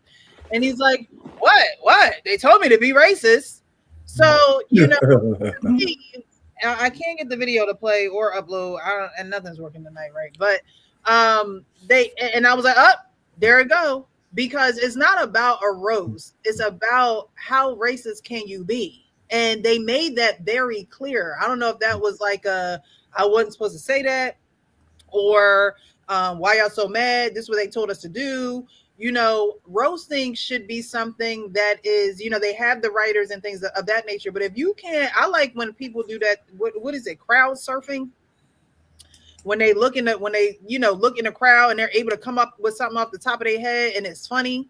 Even with the George, I didn't think the George Floyd was disrespectful and distasteful, because even if you're going to joke about something like that, right? A tragedy in that manner, seeing pretty much a modern day lynching. Like, I've been down to the memorial of George Floyd, seeing everything, all the people that are down there supporting him, giving us the history of the memorial and things of that nature.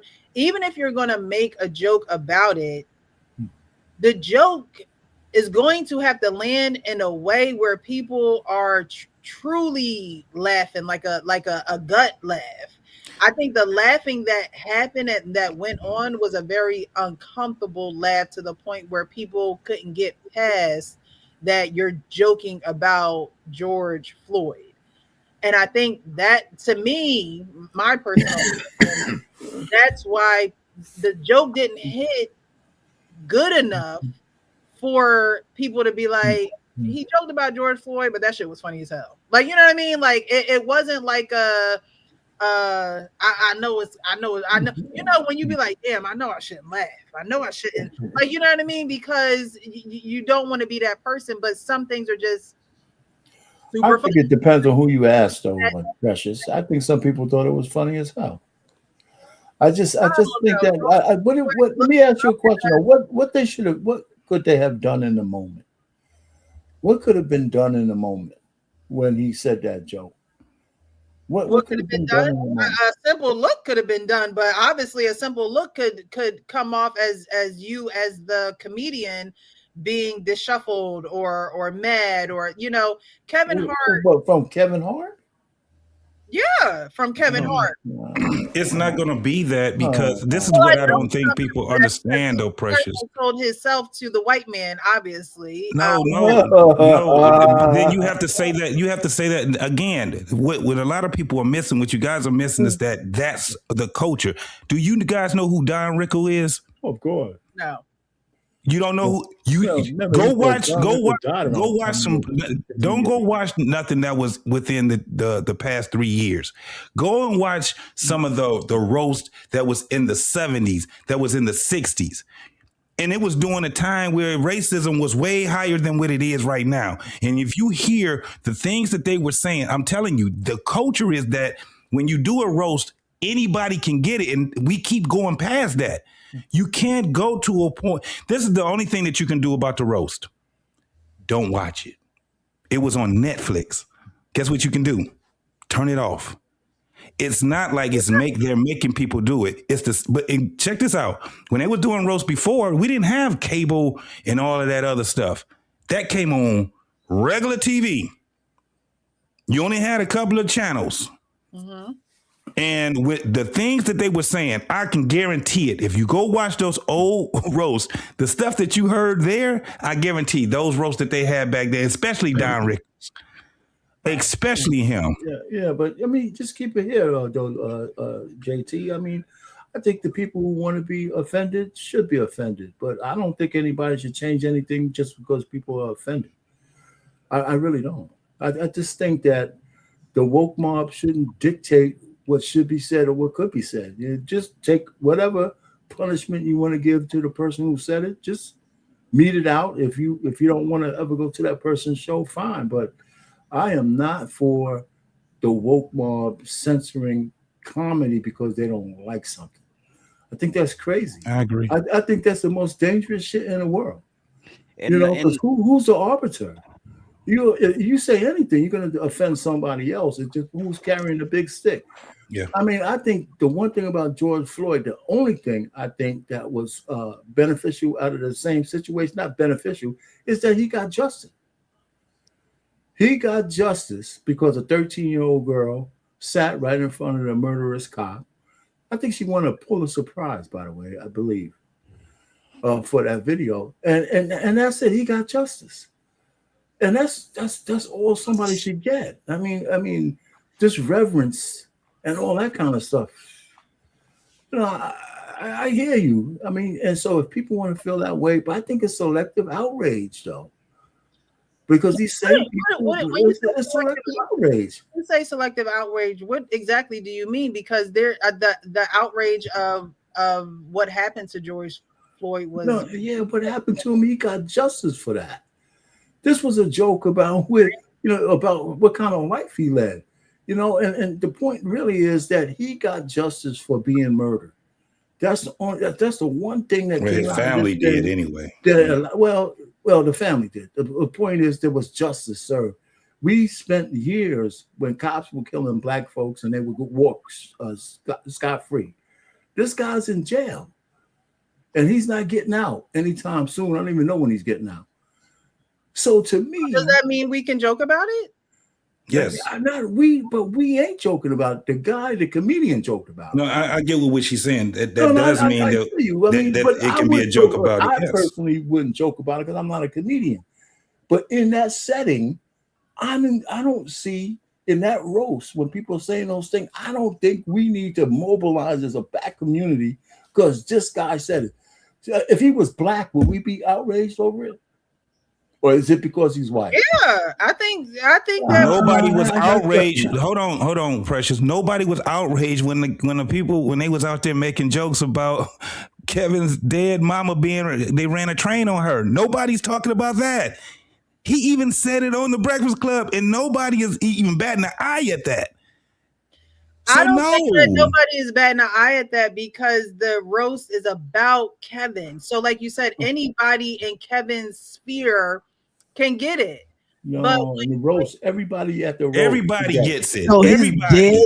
his dead mama can get it. Did you just hear that?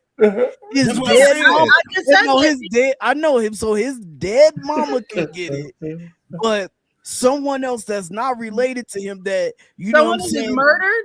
Yeah, Someone that's is not. But murdered? his Was his dead mom mother. murdered? Was his mom murdered? His mom's no longer here. They're both no longer here. Okay, so Right. we feel some type of way about his mom, but not about George Floyd. No, we feel some type of way about George Floyd, but not his mom. That's what. So what you're saying is, I'm not giving reference to his mom, but I'm talking about the George Floyd. But y'all are saying, well, nobody said anything about his mom, so why is anybody talking about George Floyd as if they hold the same validity? It does, because they're both not here. The thing is that they're not here. They never talked about the murder. The guy never made a joke about the murder. The joke he made was if he was in hell or he was in heaven. He made the reference to hell. He's looking up at us laughing until he can't breathe. He didn't say anything about the murder itself. Do you remember the headlines when George Floyd got murdered? Do you remember what the headline said? I can't breathe. Okay, so that's what I like. But he's no longer. But my thing is this: it does hold the same validity because they're both not here. And the joke about this is the craziest thing. The joke about Kevin's mom was not only one person; it was multiple people. And it was other people that they were talking about that were not here too. My point is this: you can't pick for one. We should never be. The thing is that we should never be sitting back picking at a roast for one, because what's going to happen? We're going to contradict ourselves.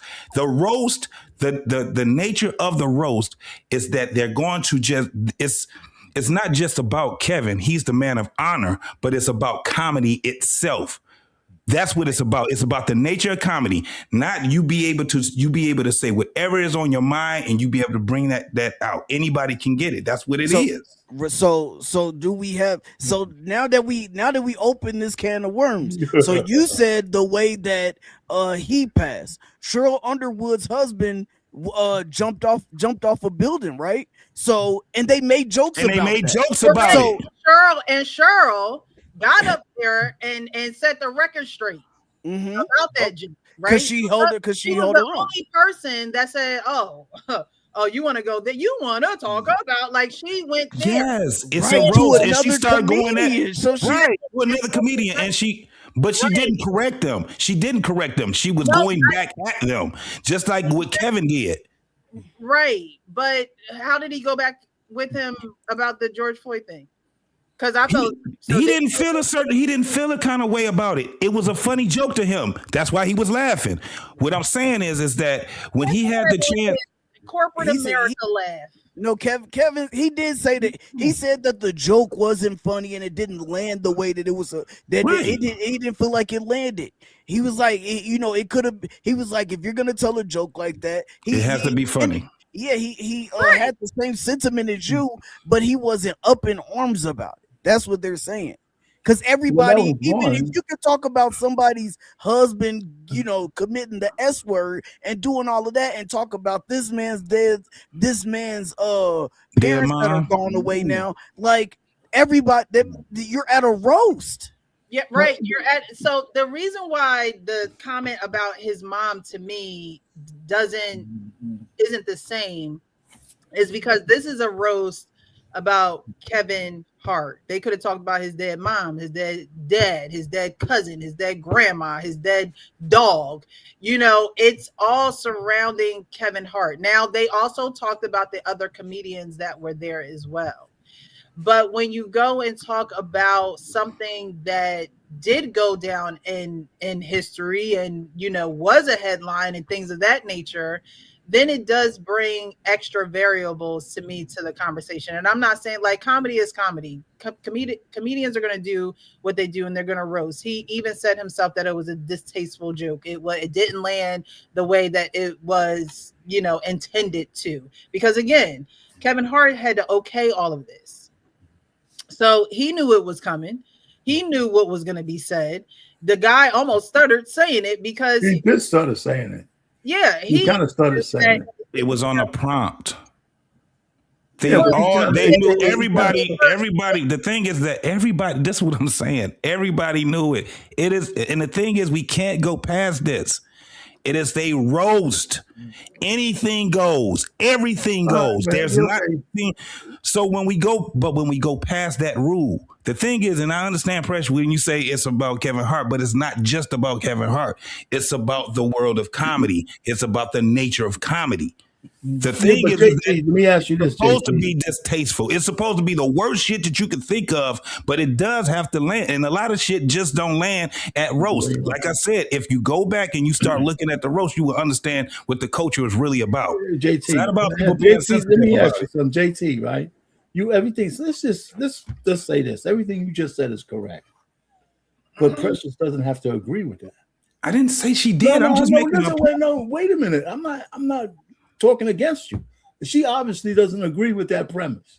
Yeah. No, I mean, I agree. I just have other thoughts and feelings about it. I agree with what he's saying as far as it's a roast, everyone can get it and things of that nature. I just have my added opinion about the roast. He's saying we can't go past that. I'm choosing to go past that. That's what I said. So obviously you don't agree. You can agree with someone without wholeheartedly agreeing with everything that they're saying or having your own. I'm talking about that point. You don't agree, but you don't agree that George Floyd should have been a part of the roast. Right, because would the roast still have been a great roast without that joke? Well, so-called joke? But they happen to say it, though. That's why it's selective outrage. You don't like it, I can dig it. But they would try to blame it on Kevin because he's on the Breakfast Club saying, listen, I didn't say the joke. Charlemagne the fraud is trying to put it on him like he's the one who said it. They want him to do they want him to do absolution and all this kind of stuff. And Kevin Hart said, listen, man, I didn't say the joke. It's said, what's done is done. Let's move past it. You know, I mean, listen, George Floyd got justice. He got justice for his murder, for his deletion. There's justice. The guy's in jail. That's more than so many black people out there. You know, and that's all. That's it. He got his justice. Great, memorializing him and stuff. I you know what? That's what I could do. I think you know the comment that the host made in the beginning, saying you know what they told me to be racist. You know, to put that we are like you said, JT. The everybody, quote unquote, knows the agenda of a roast to be the worst of the worst, right? But when Kevin Hart said this on the Breakfast Club, the agenda didn't change and well, that man told us the agenda. They told y'all to be racist. No, that was part of the the show for him to do it. That's why I keep saying that what happens is when we don't understand the history, again, it's been way worse racist things in roast that has been said by people that are still on this earth right now, and it ain't never been news. That's the only thing I have. We making it news. It's a roast. And every time that you have comedians up there, there's comedians from all races. All their jokes are race jokes. Like most of their jokes are race jokes. If you got a Asian dude up there, they're gonna be talking about his race. If you got a Mexican woman up there, they're gonna be talking about it. Like that's what happens in comedy. Matter of fact, when you were at school and you sat around the lunch table and it was a group of people and y'all was telling jokes, your mama's so black. Your mama, your mama white, your white, like that. That's literally. That's just a dynamic. I forgot the Muhammad Ali roast. Do you know who the comedian KC? Somebody had put it in the chat too. Do you know how racist his jokes is? Come on, man. We've been doing this. It's a lot that goes on with it. My whole thing is that it shouldn't be news. Especially when it's on something where if you didn't like it, and I understand most people don't like roast. Comedians that can't stand them. They don't even deal with it. They don't even associate themselves with that part of the culture, right? Eddie Murphy is just one of them. Arsenio Hall is another one, right?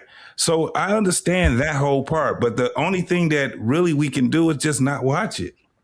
But to make news out of something where it's like, okay, now what we gonna do? It goes with. Oh, go ahead. I'm sorry, bro. My bad. You know what you can compare it to, JT? Mm. Battle rap.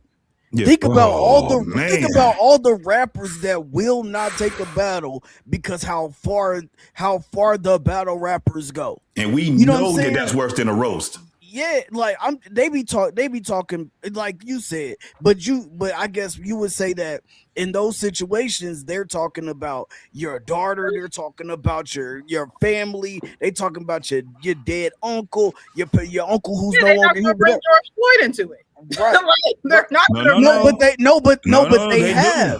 But they have. Yes.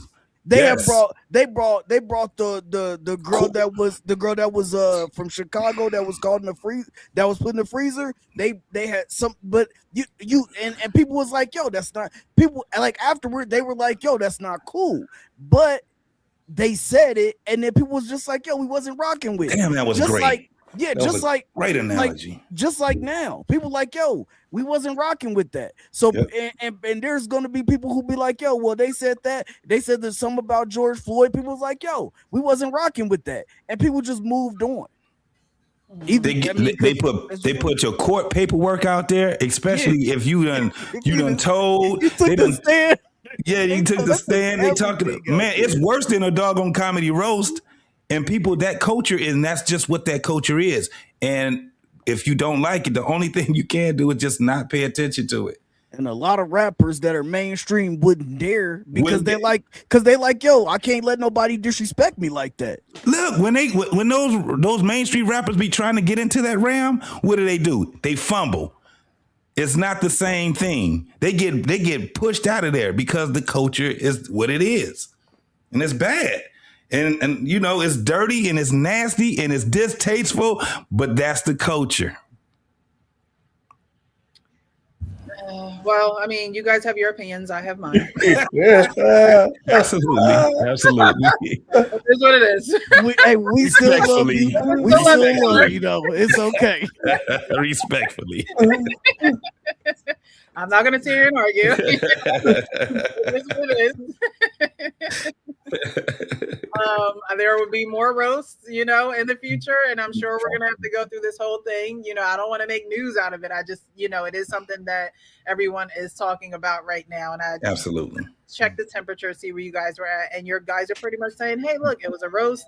It was something that, you know, it was no hold bars, no, you know, there was no." Rules that anything was off the table. This was a production, you know. Usher was up there doing his little 1-2. I don't know why he tried to give Kevin Hart some cherries, but we're gonna keep that. That shit was funny as hell, though. You had to admit it. Kevin was cussing him out while he was singing. That was funny as hell. You know, I missed that one. Oh yeah, it was in the beginning. It was right in the beginning. He was I didn't watch the show. But you know, the one thing I did like about Cheryl Underwood was, you know, I to me, her comedy, she had that like the yo mama so fat type of approach, that aggressive approach, like, okay, you might talk about me, but now I'm gonna come at you type of thing. Mm-hmm. And I think that when you can keep jokes genuine and authentic and real, even Cat Williams, you know, when he came out, you know, he kept it as what he's been talking about Kevin Hart for the last God knows how long, right? He kept it real to him and his character, or, you know, this person that Cat portrays to be so workers. Don't none of us know him. So he kept it real to that, and he didn't get disrespectful. It was funny. It was, you know, I think that you can still be a great comedian and be good at your craft without being distasteful and mocking a situation that, you know, that everyone witnessed the news. Did they cut it out? Did they cut this thing out? Is it still in there? I mean, you can go back on replay. Everything was there when I saw it, but that was right at the, you know, the week that it did come out. So I watched it then. I don't know. Yeah, if they edited it out, then I don't think that they would be able to unless they had it in their contract. Yeah, You know, Netflix is not going to let them take any of that out. I don't yeah, believe. I don't Okay, think well, that's that's how it good. works. yeah, I think I the would one, be, yeah, I, that would be disappointing. and yeah. I think the one thing that we have to remember in these situations is comedy is just like anything else. Like it's like boxing. You have all different type of boxers. Yeah. Like you have a boxer puncher, you have a pure boxer, you got a brawler, you know what I'm saying? You got a banger. You have all different types of boxers. You know, it just and comedy, you have guys that can go off at the top like Gary Owen. He can or Mojo Brooks. They can go through the whole crowd, tell jokes, keep people active, keep the crowd engaged and all that. Then you get guys like Kevin Hart. He can do a little bit of that, but he has to be scripted most of the time. He practices jokes. He goes on tour. He goes around to club to perfect his jokes. That's not how a roast is anyway. These jokes are gonna fall flat. Some of them are gonna hit because they haven't had a chance to really practice these jokes on a crowd either. But at the end of the day, like, you're gonna get all these comedians that are there. They're all different. When you get the one white boy that everybody be sharing, that Kim Kardashian had too. Like he's just a raunchy type of dude, so he gonna say raunchy type of stuff. Like we just gotta remember that all of these things, there's just people are like there's just different styles for different folks, man. Different strokes, different folks. And having a comedic friend, like a professional comedic friend, is annoying because they always trying their jokes no matter where they're at. They always trying their damn jokes and the shit get irritating. You know what we experienced that from? Jeff Brown. Jeff Brown would try some joke he just wrote on us. We don't know it sometimes. I just been around him long enough to be like, okay, because he's back on stage again, right? So he'd try everything anywhere he's at, and it can get annoying because this is their craft. And a lot of them tell you, unless you got 10 years in, you still a baby. Unless you got over 10 years in, you still a baby. And they're kind of right about that because it's that being a comedian can be a lonely fucking job too. Yeah, sure. For sure. You know, and it can be depressing for a lot of people. So yeah. Yeah. You know, my last thing is too, a lot of people had a lot of backlash for Tank. Well, when he was because he kept making all these jokes towards Tyrese the whole night. Yeah, but that was funny, his best friend is Jamie Foxx. Yeah. So all he do is just tell jokes, and people was just getting upset even in the comments during the verses. Like, why he just keep joking? Why he just keep joking? So that goes to show like what you talking about, JT. People just you be like, damn man, shut up and sing, nigga. Yeah, for real. I think it's going to bring more awareness to people watching these roasts, right? Because it roast. Most people don't tune into it in real time. And the fact that we are in the longest victim Olympics in modern history today, a lot of people will use these to say, see, this is racism, right? So you can't please everybody, you know what I'm saying? And I think, everything that they did, it was within the rules. So it wasn't violating anything. So we'll see going forward who's next up as a black comedian to be roasted. And people are going to be listening and see if anybody says anything racial. Then Ben Crump will get to show up. And, so it is what it is, man. I call a white boy crack all day. He's a cracker. He's a redneck. I grew up in Kentucky. No, I'm just saying I grew up in Kentucky. They call us niggas sometimes. We call them crackers. White boys. But no big thing. Is it a real thing that it's been a while since a black comedian has been roasted? I thought I saw that or heard that somewhere. It's been at least over 10 years. No. Yeah, I don't know. Let me look. Not true. Snoop Dogg was. I don't know why people like. Do y'all like Paul Mooney? I've never liked him. He reminded me of Corey Holcomb, sort of the same. I remember saw Snoop Dogg. Nah. So dry. Corey is totally different than him. I'm just saying. I liked his joke. I like Paul Mooney's jokes when another comedian is saying them. Like when Richard Pryor. We know why you don't like Paul Mooney. No, that's not the reason why. No. Yeah. Nah, he would have to say he don't like Richard I'm Pryor. going strictly off of the craft, and a lot of people like him, and I've gave it 20 years to see what it is that people liked about him. It's just I just don't like his comedy. Period. All right. Now the person that I did was Dick Gregory. Dick Gregory is very, very funny. His comedy is because it's smart and funny at the same time. But yeah, Paul Mooney, I just never liked him telling his jokes. He ain't hype with it. He too funny. Yeah. Now Paul Mooney's a legend, man. He was right. Yeah, he was good, man. He's good. Anyway, was that the last video, Precious? That was the last video. Thank you guys for hanging in there. We had some technical difficulties at the beginning. I don't know, StreamYard sometimes. The computer acting fine all day. As soon as I hit go live, it started acting up. So I appreciate you guys.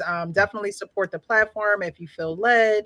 I'll put the Cash App here, but I appreciate you guys for joining us, joining in the conversation. Like I said, we don't necessarily point fingers, but we do point out behaviors. And, there was a lot of selfishness tonight. There was a lot of, women not being honest.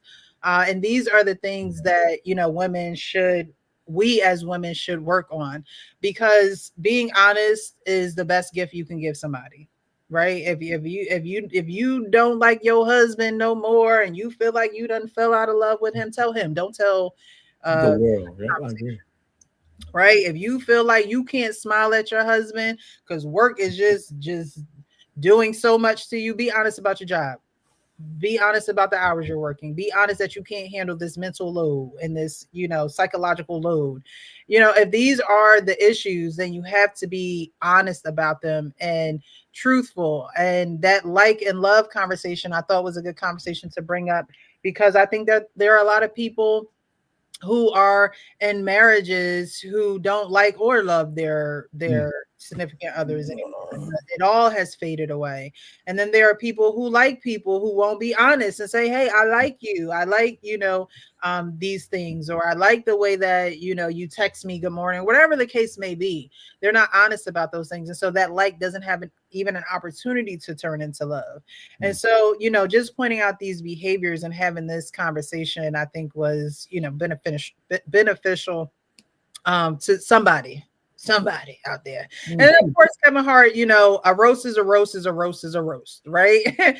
However, if you're going to give a joke or deliver a joke, I should say, then let there be some talent behind it so that it lands in a place that people don't have this selective outrage. Don't leave it and because if something happens at a big establishment, let's just say something happens at a Hilton hotel, right? Well, Hilton themselves didn't make this thing happen. However, Hilton is responsible, and so I think that's part of the thing with Kevin Hart. Nobody's blaming him because everybody knows that he didn't deliver the joke. However, his name is plastered all over everything. And so when people write complaints and they write it to corporate, Kev is corporate in this situation. And so, no, you didn't write it. No, you're not necessarily in the hot seat, but in the same breath you are, because it does have your name attached to it. He started off that interview by saying, you attach your name to things to make them bigger.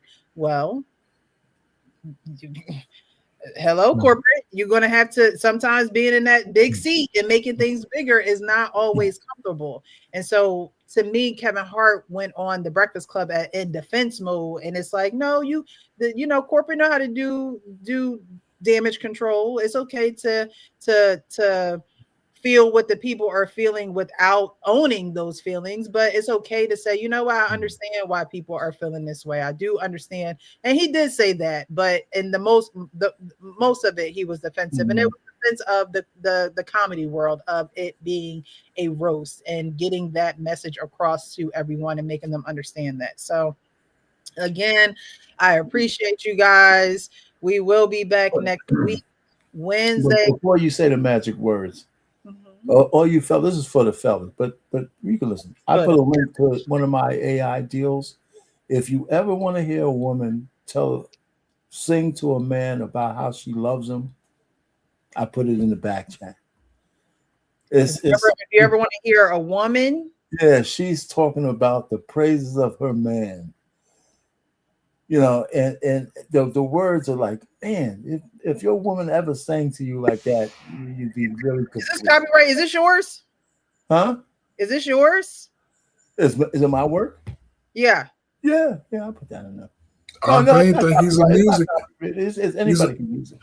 He's a music composer now. Our pain be composing. Yo, man, and then I got these avatars, right? The lady, but she's singing to her guy, and the words coming out of her mouth will melt the average bear. Gotta check it out. All right. Well, I got it already. Window. Oh, Barry White. Hey, Precious, I got one thing to say to y'all. All right. Y'all know, listen, I'll be forgetting to change my name on here. If I hear y'all call me sir one more time, y'all know me. I call you Frank. I can't pronounce. I call you Frank. I call you Frank. Nah, man, or Champ. I call you Frank or Champ. Man, Precious been calling me sir all night. Listen, we are family up in here, man. Don't be calling me sir. You get Frank, Champ. You know what I'm saying? You get accent. Yeah. Hey, Frank, I don't call you that because I can't pronounce the F right there, the F and the H there. So sir FH. You just sir FH, man. What's crazy? Some people say surf. surf. I tag you in the on the Instagram. I don't think I could find you, and I'm like, is he in here as Sir FH on your Instagram? Oh, I changed it to Champ Talk Reactions. So I made all my social media the same. But yeah. Keep grinding, boy. I see you. I'm trying, man. Surf. It's supposed to be pronounced. That's surf. what some people pronounce it as surf. They be like, "Hey, surf." Like, nah, it's Sir FH. Fast hands. That's all. It's just it's just like black people making up their own words. Y'all crazy, man. Surf. Yeah, that's hella funny, man. You know I got jokes now. You know that, right? Hey, as soon as I jump on the game, man, it be somebody like if I jump in like a random lobby, they be like, "Hey, who's the guy surfing here?" Like, hey, man, don't just call me Frank, man. Just call me Frank. All right. Well, guys, definitely give your closing remarks, and then we'll get up out of here. I gave mine already. Okay. Well, I gave mine. Go check out my link. I think y'all love that song. Yeah, just check out Champ Talk Reactions, man, if you get a chance. And then, we all family over once in here. a while when I can catch it. I see you doing your thing. Yeah, just follow me at, if you guys haven't, What We Know podcast. I'm also over there on the Black Man Unfiltered channel along with my man, R. Payne. And we had a great conversation. I know I came in on the end of it, but, this work can be getting at me. But I always have to come and pay my sister a visit. And thank you, Precious, for having me. Thank you. Yeah. Thank you. All right, guys, we'll be back next Wednesday at 9 p.m. Eastern. If you have some time, check us out on Tuesday, the Adoptee Foster show. Leon won't be joining me on Tuesday. The Tuesday after, we will be having a guest. We're starting to line up folks to come up on the Adoptee Foster show to build the community. At some point, I do want to do an adoptee meetup. We were supposed to go to one this year in October. However, it was canceled. So I do want to build our community so we can have a meetup. So if you guys have any time, if you're interested, if you know anyone who's adopted, been in foster care, all that good stuff, definitely stop by. You might learn something. You might be able to teach somebody else something, or just be able to pass the information along to them so they know that they have a community that they can attach themselves to. But you guys know what I say. Be real with yourself, so you can be real with everyone else. I hope you guys have a great Wednesday. It's Thursday in about 20 minutes. So we are almost there. Have a great weekend and enjoy the beautiful weather. See you guys next month. Take it easy.